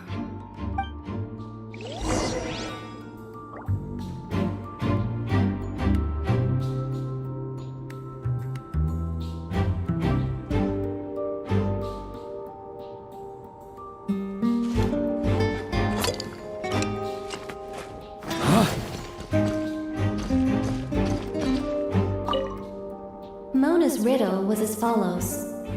A human never doubts what their eyes see, or rejects the ground beneath their feet. However, things that are taken to be indisputable are often false, so one must shift one's gaze elsewhere. Perhaps upward.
guarding the spot. Oh, hey! It's been a while. Hello, Grandmaster. Hello, everyone. No. Wait, my line. How did you get in here? I would think you have bigger concerns right now. Tell us where to find the lyre. It's locked in the back room, but good luck getting in there. 3 crests are needed to enter, and each one is guarded by a Fatus. Wait, but in real life, we only needed 1 key. Yes, but there are 3 locations to visit. If there was only 1 key to be found, there's a good chance the encounters set up at the other 2 locations would go to waste. All our actors worked so hard to memorize their lines. It would be a shame if their part got skipped over. A fair point. They're playing through the story just like us, after all. To be honest, when I first read my lines, I was kinda confused at how I just give up the intel without a fight. But when I actually had to stand off against all of you, it made sense. I mean, Mr. Diluc practically had me in a cold sweat. Really? I only had 1 line. Aha!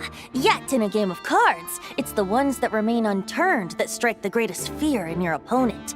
The same principle applies here. That's right! And I've been told you have quite a few tricks up your sleeve, Mr. Diluc. Anyway, you can head in now. Everyone should be ready. One moment. We can't quite end it like this. I believe you have 1 more line, Mika.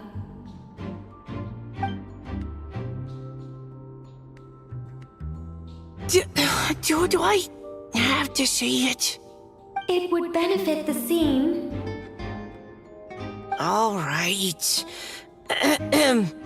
I told you everything I know. Now leave me alone. And off he goes.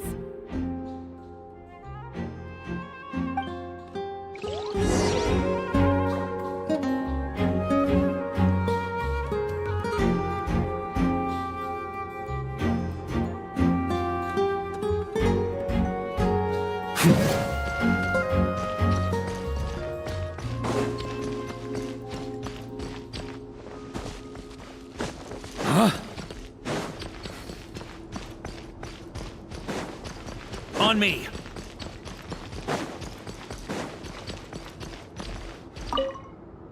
The Fatus up ahead is courageous and loyal. Be prepared for a head-on clash.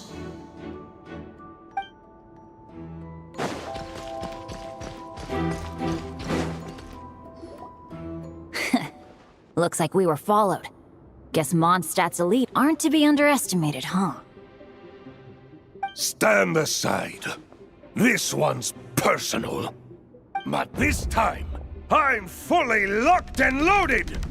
Come on, kid! Let's finish what we started!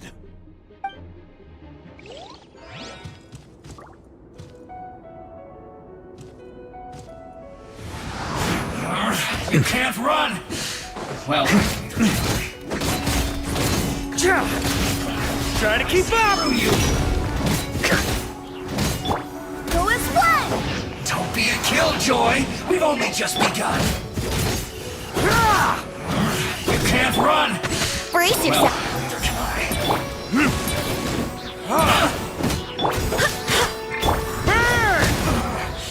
Looks like I... Okay. You win. Somehow this round wasn't quite as fun. Probably because you had to act like a Fatus. At this point, I could take down those with my eyes closed. True. Guess I didn't stand a chance, huh?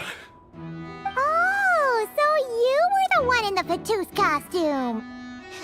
Does that mean the auto-load bug is fixed now, Nicole? It would seem so. Man, their armor is heavy and not breathable at all. You're telling me the Fatui and Sumeru and Natlan also wear this stuff? I can't even imagine. Rumor has it, Fatui recruits undergo rigorous training. I feel like there's some truth to that after all.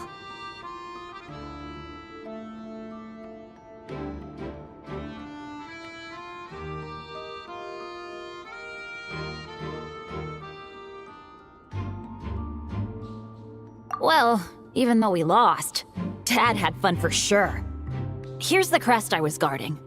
You've earned it. Oh, and Bennett told me about what happened in Natlan. How you helped him navigate his past.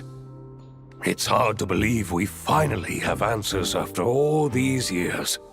So, on behalf of all the adventurers in Mondstadt, truly, I can't thank you enough.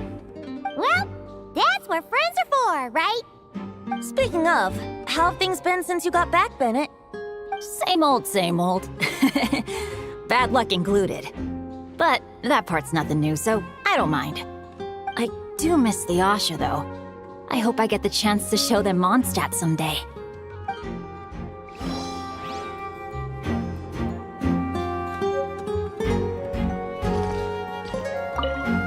Talk about bad luck.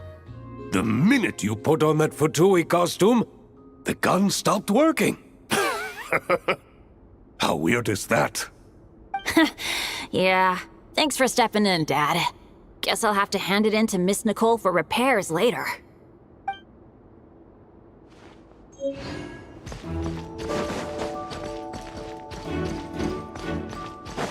Yeah. Try to keep up! Huh? On me. Huh? On me.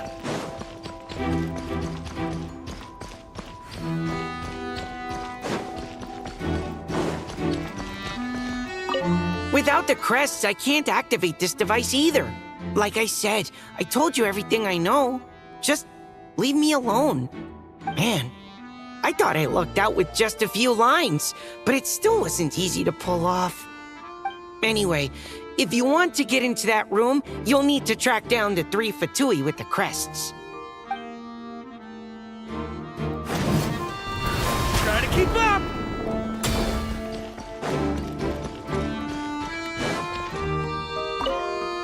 The Fatus up ahead is a pragmatist.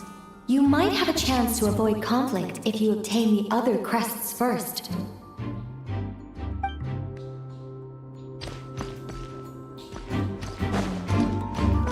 The road ahead is almost completely blocked. Looks like this person isn't taking visitors. Yes, we'll just have to be careful. We need that crest.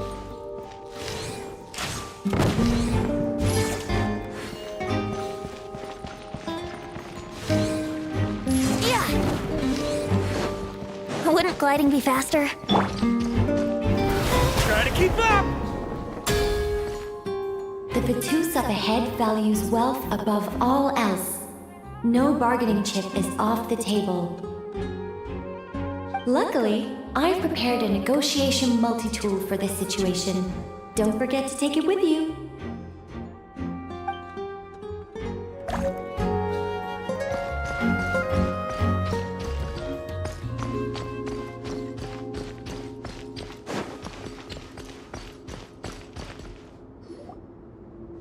Mona? Again? What? The more roles you play, the more you get paid. That's what Alice said. I was hoping to do even more than this, but it is what it is. Anyway, the crest is with me. All I need to know is how much you're willing to cough up to get it. Let's talk business, shall we?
that's all.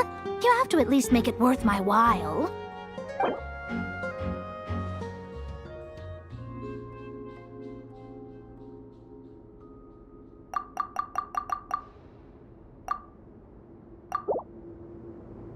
Good enough for me. Gotta know when to fold, right? All right, here's the crest. Huh. And with that, I'm off the clock. Oh, and by the way, word has it you accomplished something major in Nodcry. You reeled in the true moon from beyond the false firmament. Well, I spend most of my time staring into a scryglass, after all. If something changes in the sky, you think I wouldn't notice? Hydromancy uses the false stars to reflect true fate within the water. Now, I can't help but wonder what I would see if I cast a reflection of the true moon instead.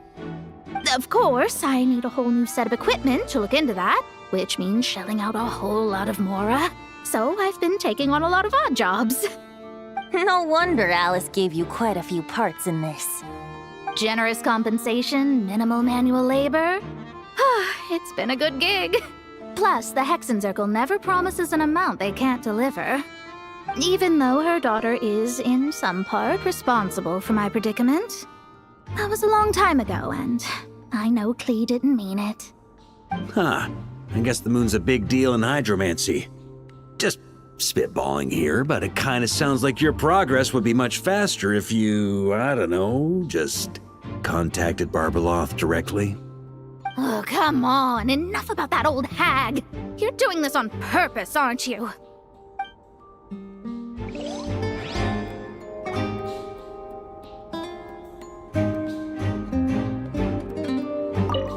Oh, come on. Enough about that old hag. You're doing this on purpose, aren't you?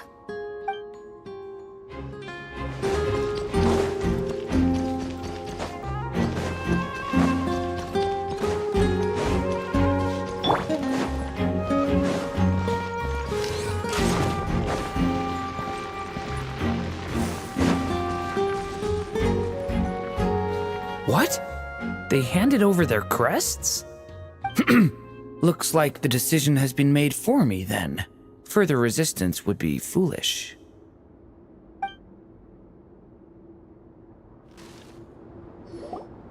Gotta say, Paimon didn't expect you to play this kind of role, Durin. Well, actually, Aunt Alice was planning for me to play Dvalin if the dragon himself didn't agree to take part. That was the backup plan. Apparently, there's a spell like the one used to make Simulanka that could change me back into an evil dragon.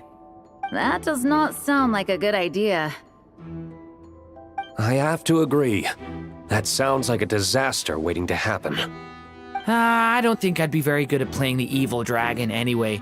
I'm not intimidating enough. Luckily, Dvalin agreed to take part after all, so my role was switched to timid Fatui Guard B, and I got to wear a costume instead. Wow, that's a pretty huge change. Why B, though? Oh, because Mika is Guard A. As expected, Alice has got it all planned out. All right, we got all the crests. Let's head back and look for Mika.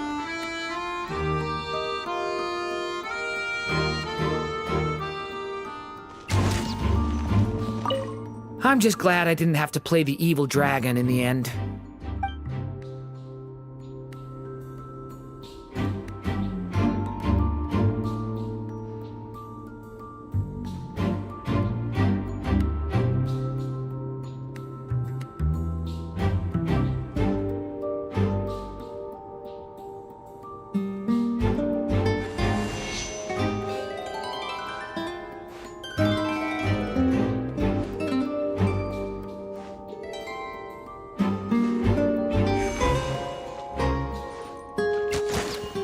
Wouldn't gliding be faster?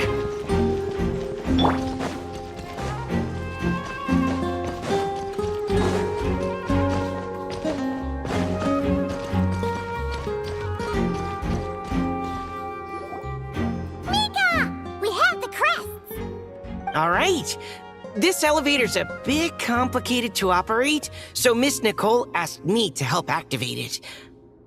Just one moment.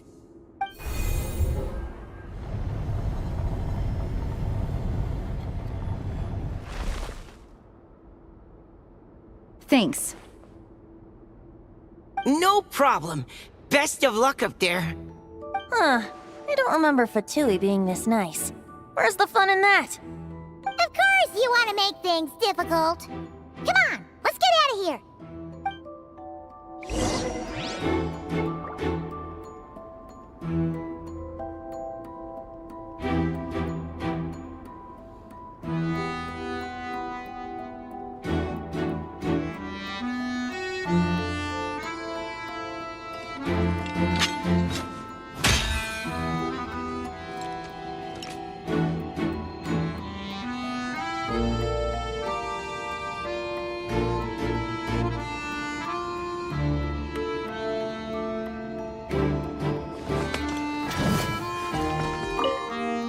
Best of luck up there.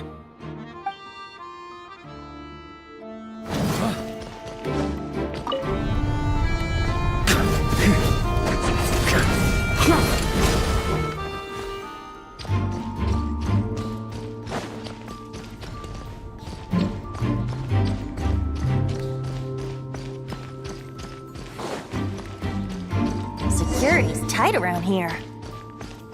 I hope this is safe.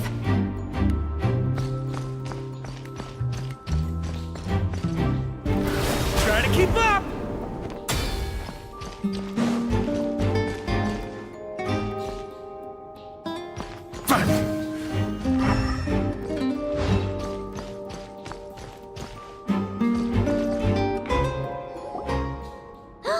The Holy Liar!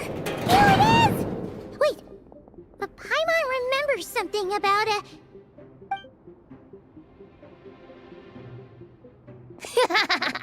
Hot-blooded, careless, and reckless heroes!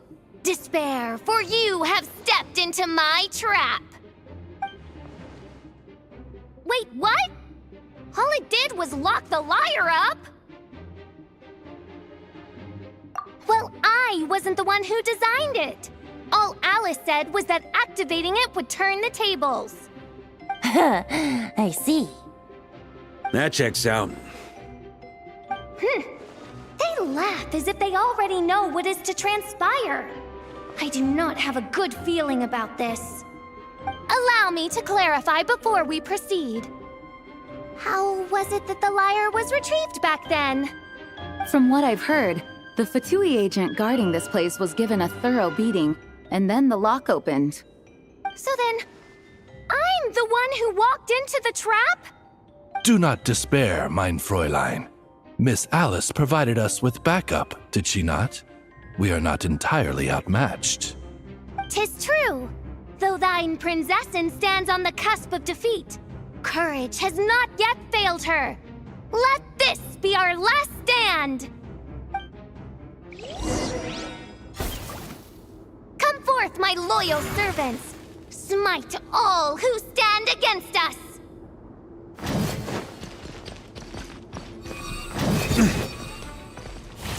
Look! The Ravens get confused if they don't hit anyone. Now's your chance! Group 2, reinforce!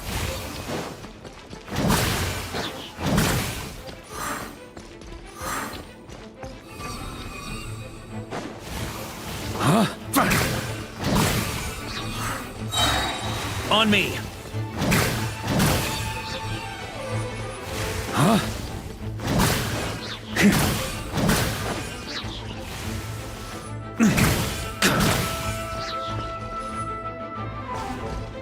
Group 3, Group 4!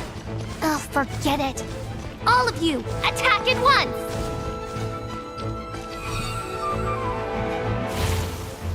On me!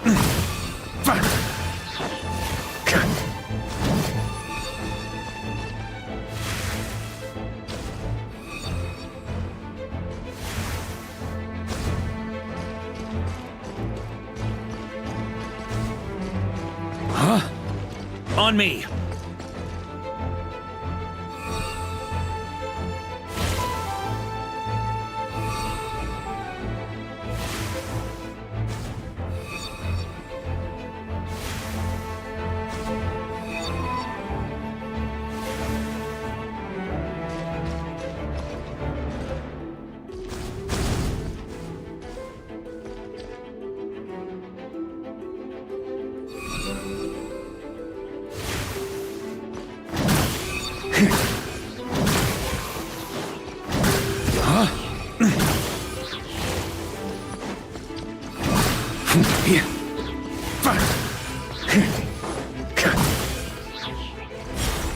Well, well. It seems I must send forth my most capable servant of all. He shall dispose of you in one fell swoop. As you wish, mein Fräulein. This? That's gonna leave a scar.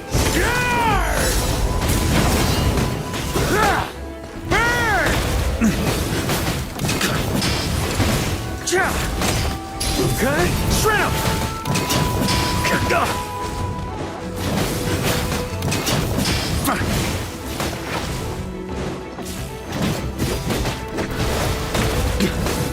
Our situation is dire, mein Fräulein. It seems this is the end of the road.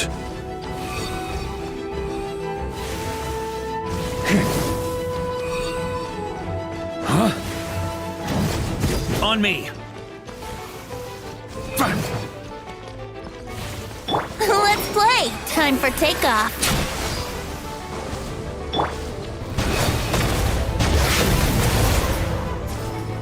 All right. I give up. Just don't hit. All right. I know when I'm beat. You win. You were brilliant, Miss Fischl. The recording was fantastic. I'm certain future participants will have a great time. Yeah! This role was perfect for you! Your praise is a compliment to your own good sense. Yet know that this is but the least of your princess's abundant talents. Huh. It doesn't look like the lock is opened, though. True. This isn't what we were told would happen. I doubt the mages want us to just break it open. It's not their style. Perhaps we haven't met a certain condition then?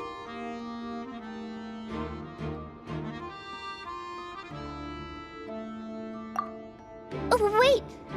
Does that mean the beating up part has to happen for this to proceed? You dare place your princessin in such a scene? 'Tis an affront of the highest order! I'm afraid it may be the only way to end this, mein Fräulein. But not to worry. It's all pretend, after all. Very well. I shall allow this trespass, if only to bring this to an end. Just be gentle.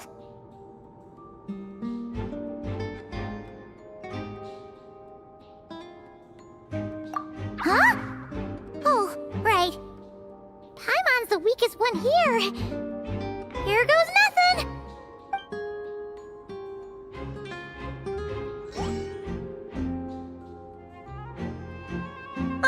It's open!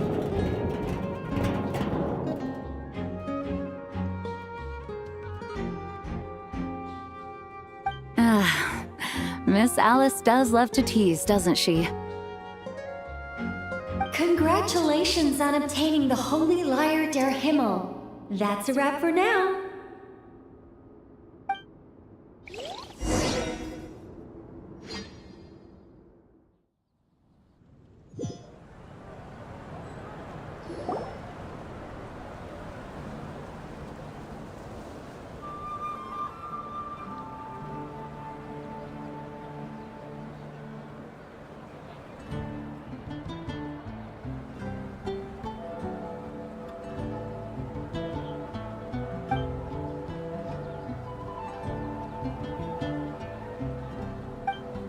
Wow! This is quite the gathering. And do you smell that? Is that the secret menu Varka was talking about? Oh, Paimon's stomach has been rumbling this whole time, so she's gonna dig in. Don't forget to grab some food before it's all gone, okay? Oh, hello. Did you need something? You know, we often threw banquets like this when I was little. But then, as more and more of our ranks left on expeditions and I was left in charge, the number of celebrations decreased. I'm not the most natural entertainer after all. Now, seeing a gathering like this after all this time, I can't help but feel a bit... regretful for not keeping up the tradition.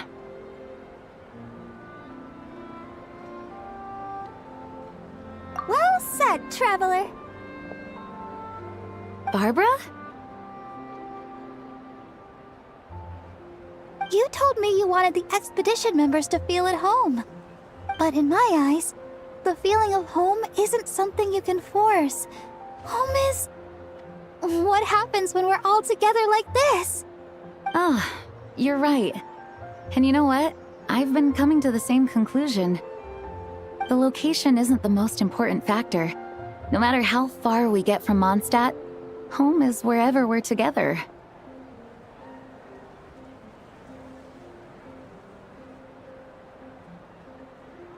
I appreciate the kind words, you two.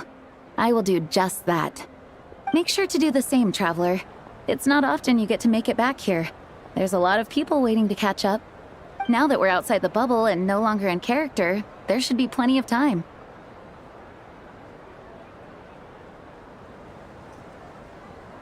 Hey! Honorary knight!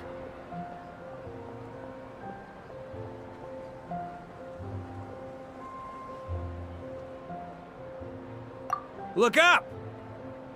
Pretty stellar view from up here, and the breeze is nice too. Care to join me? Oh, of all the places to sit, it just had to be there. Well, to each their own, I suppose. Just be careful on the way up, traveler.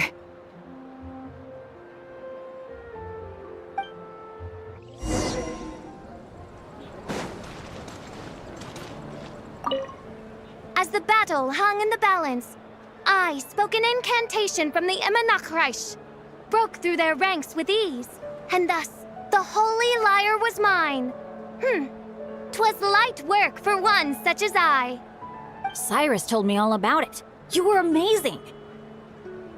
Having seen it for myself, I must admit, you were quite something, my lady. Why, I bet even Barbados himself would have been hard-pressed to catch up with you. That was Hexencircle magic, not some incantation, but... whatever. Guess I'll let her have her moment.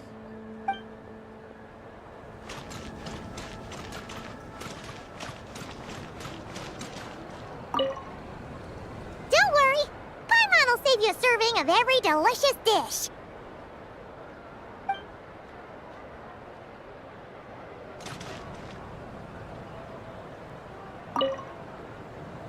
Even though I didn't have a lot of lines, I still had fun. It kind of felt like being back in the Simulanka.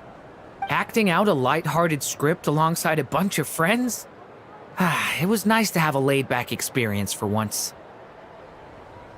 Quite a change of pace from our experience in Notpry, huh? Yeah, this was far less complicated. You can say that again.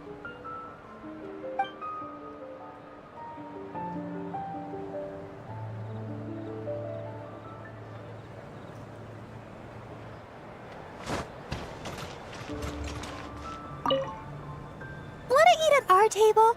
A whole bunch of friends are there. All right, let the relaxing begin. Noelle! I've been looking everywhere for you. Come on, join us. Just give me 1 second. I need to bring a few crates of drinks over first. But I'll be done soon, I promise. In that case, I'll help you out. Accelerating.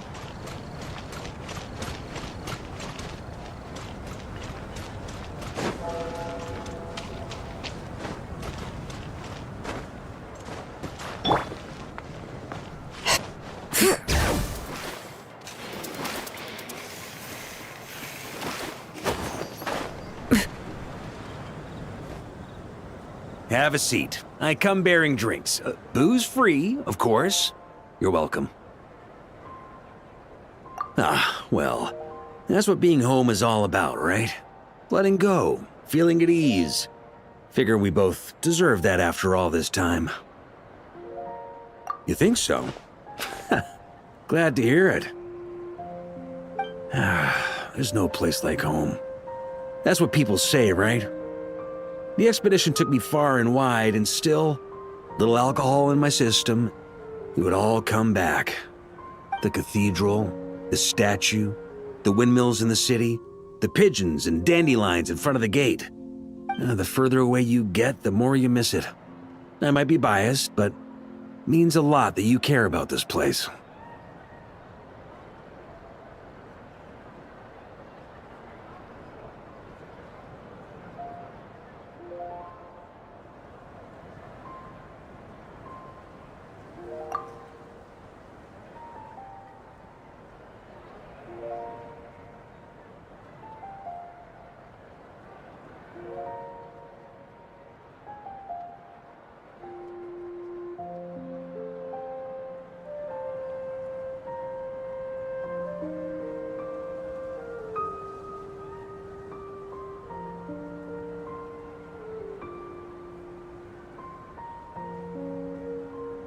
I get that.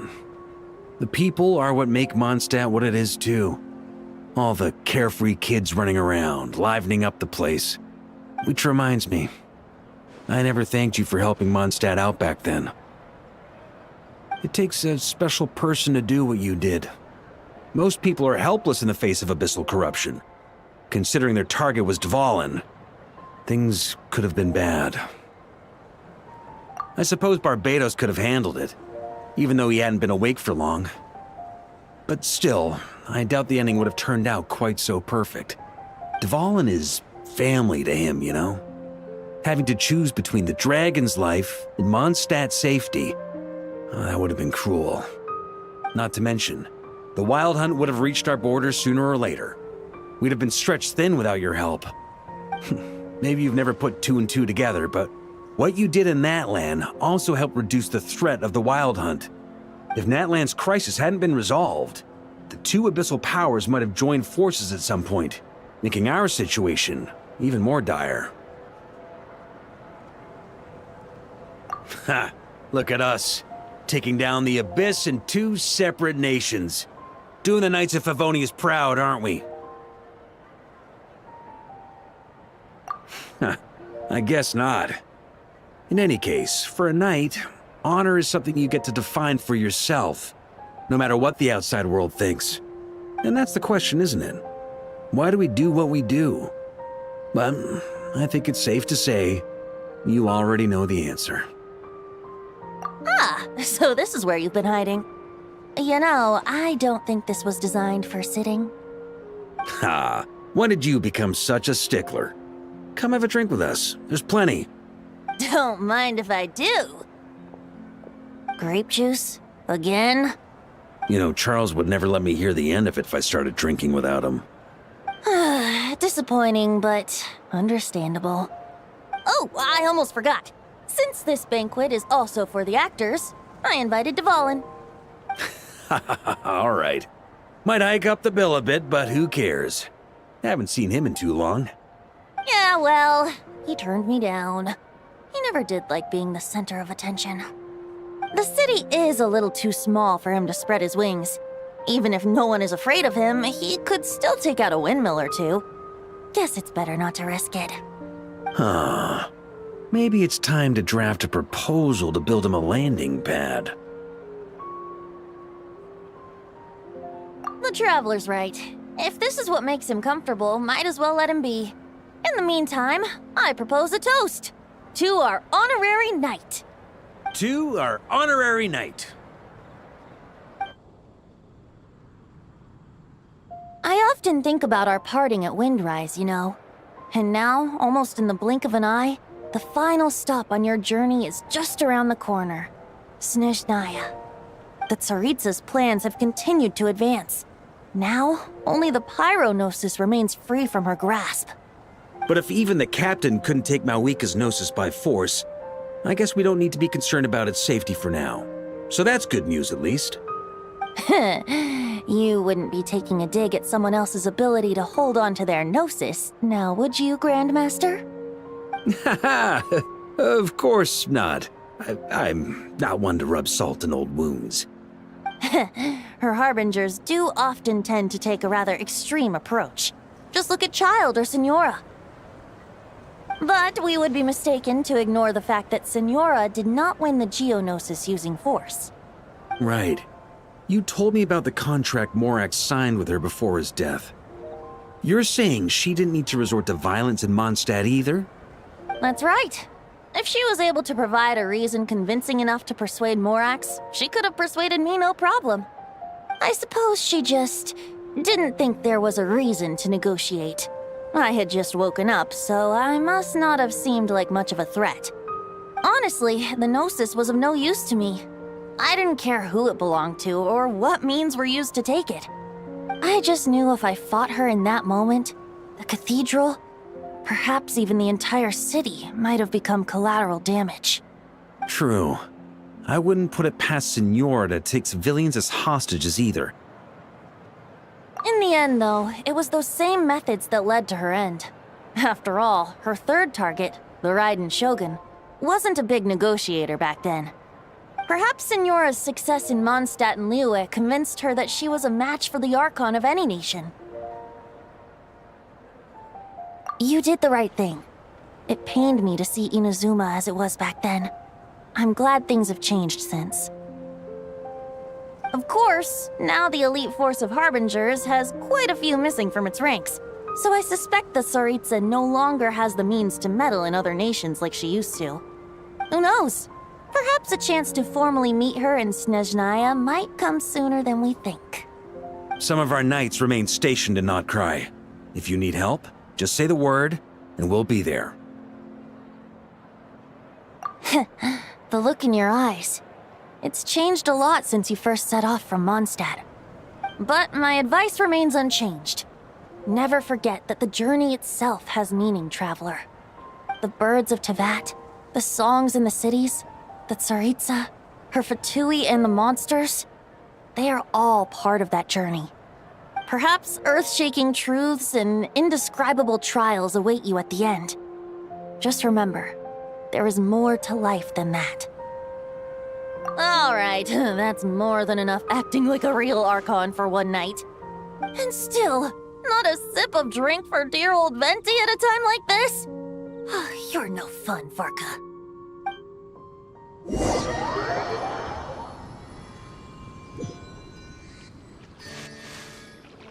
Dun dun dun! Dun dun dun!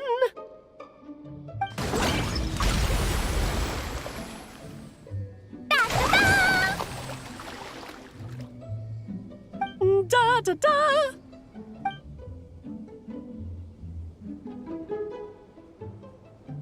This is so fun, Mom! I think so too. Come on, let's blow them all up! Mom, when can I play with the magic toy you made me? Very soon, darling. In fact, it should be ready tomorrow. I just know you're going to love it. Yay! Can we play together? Why, of course! We'll have ourselves a splendid time.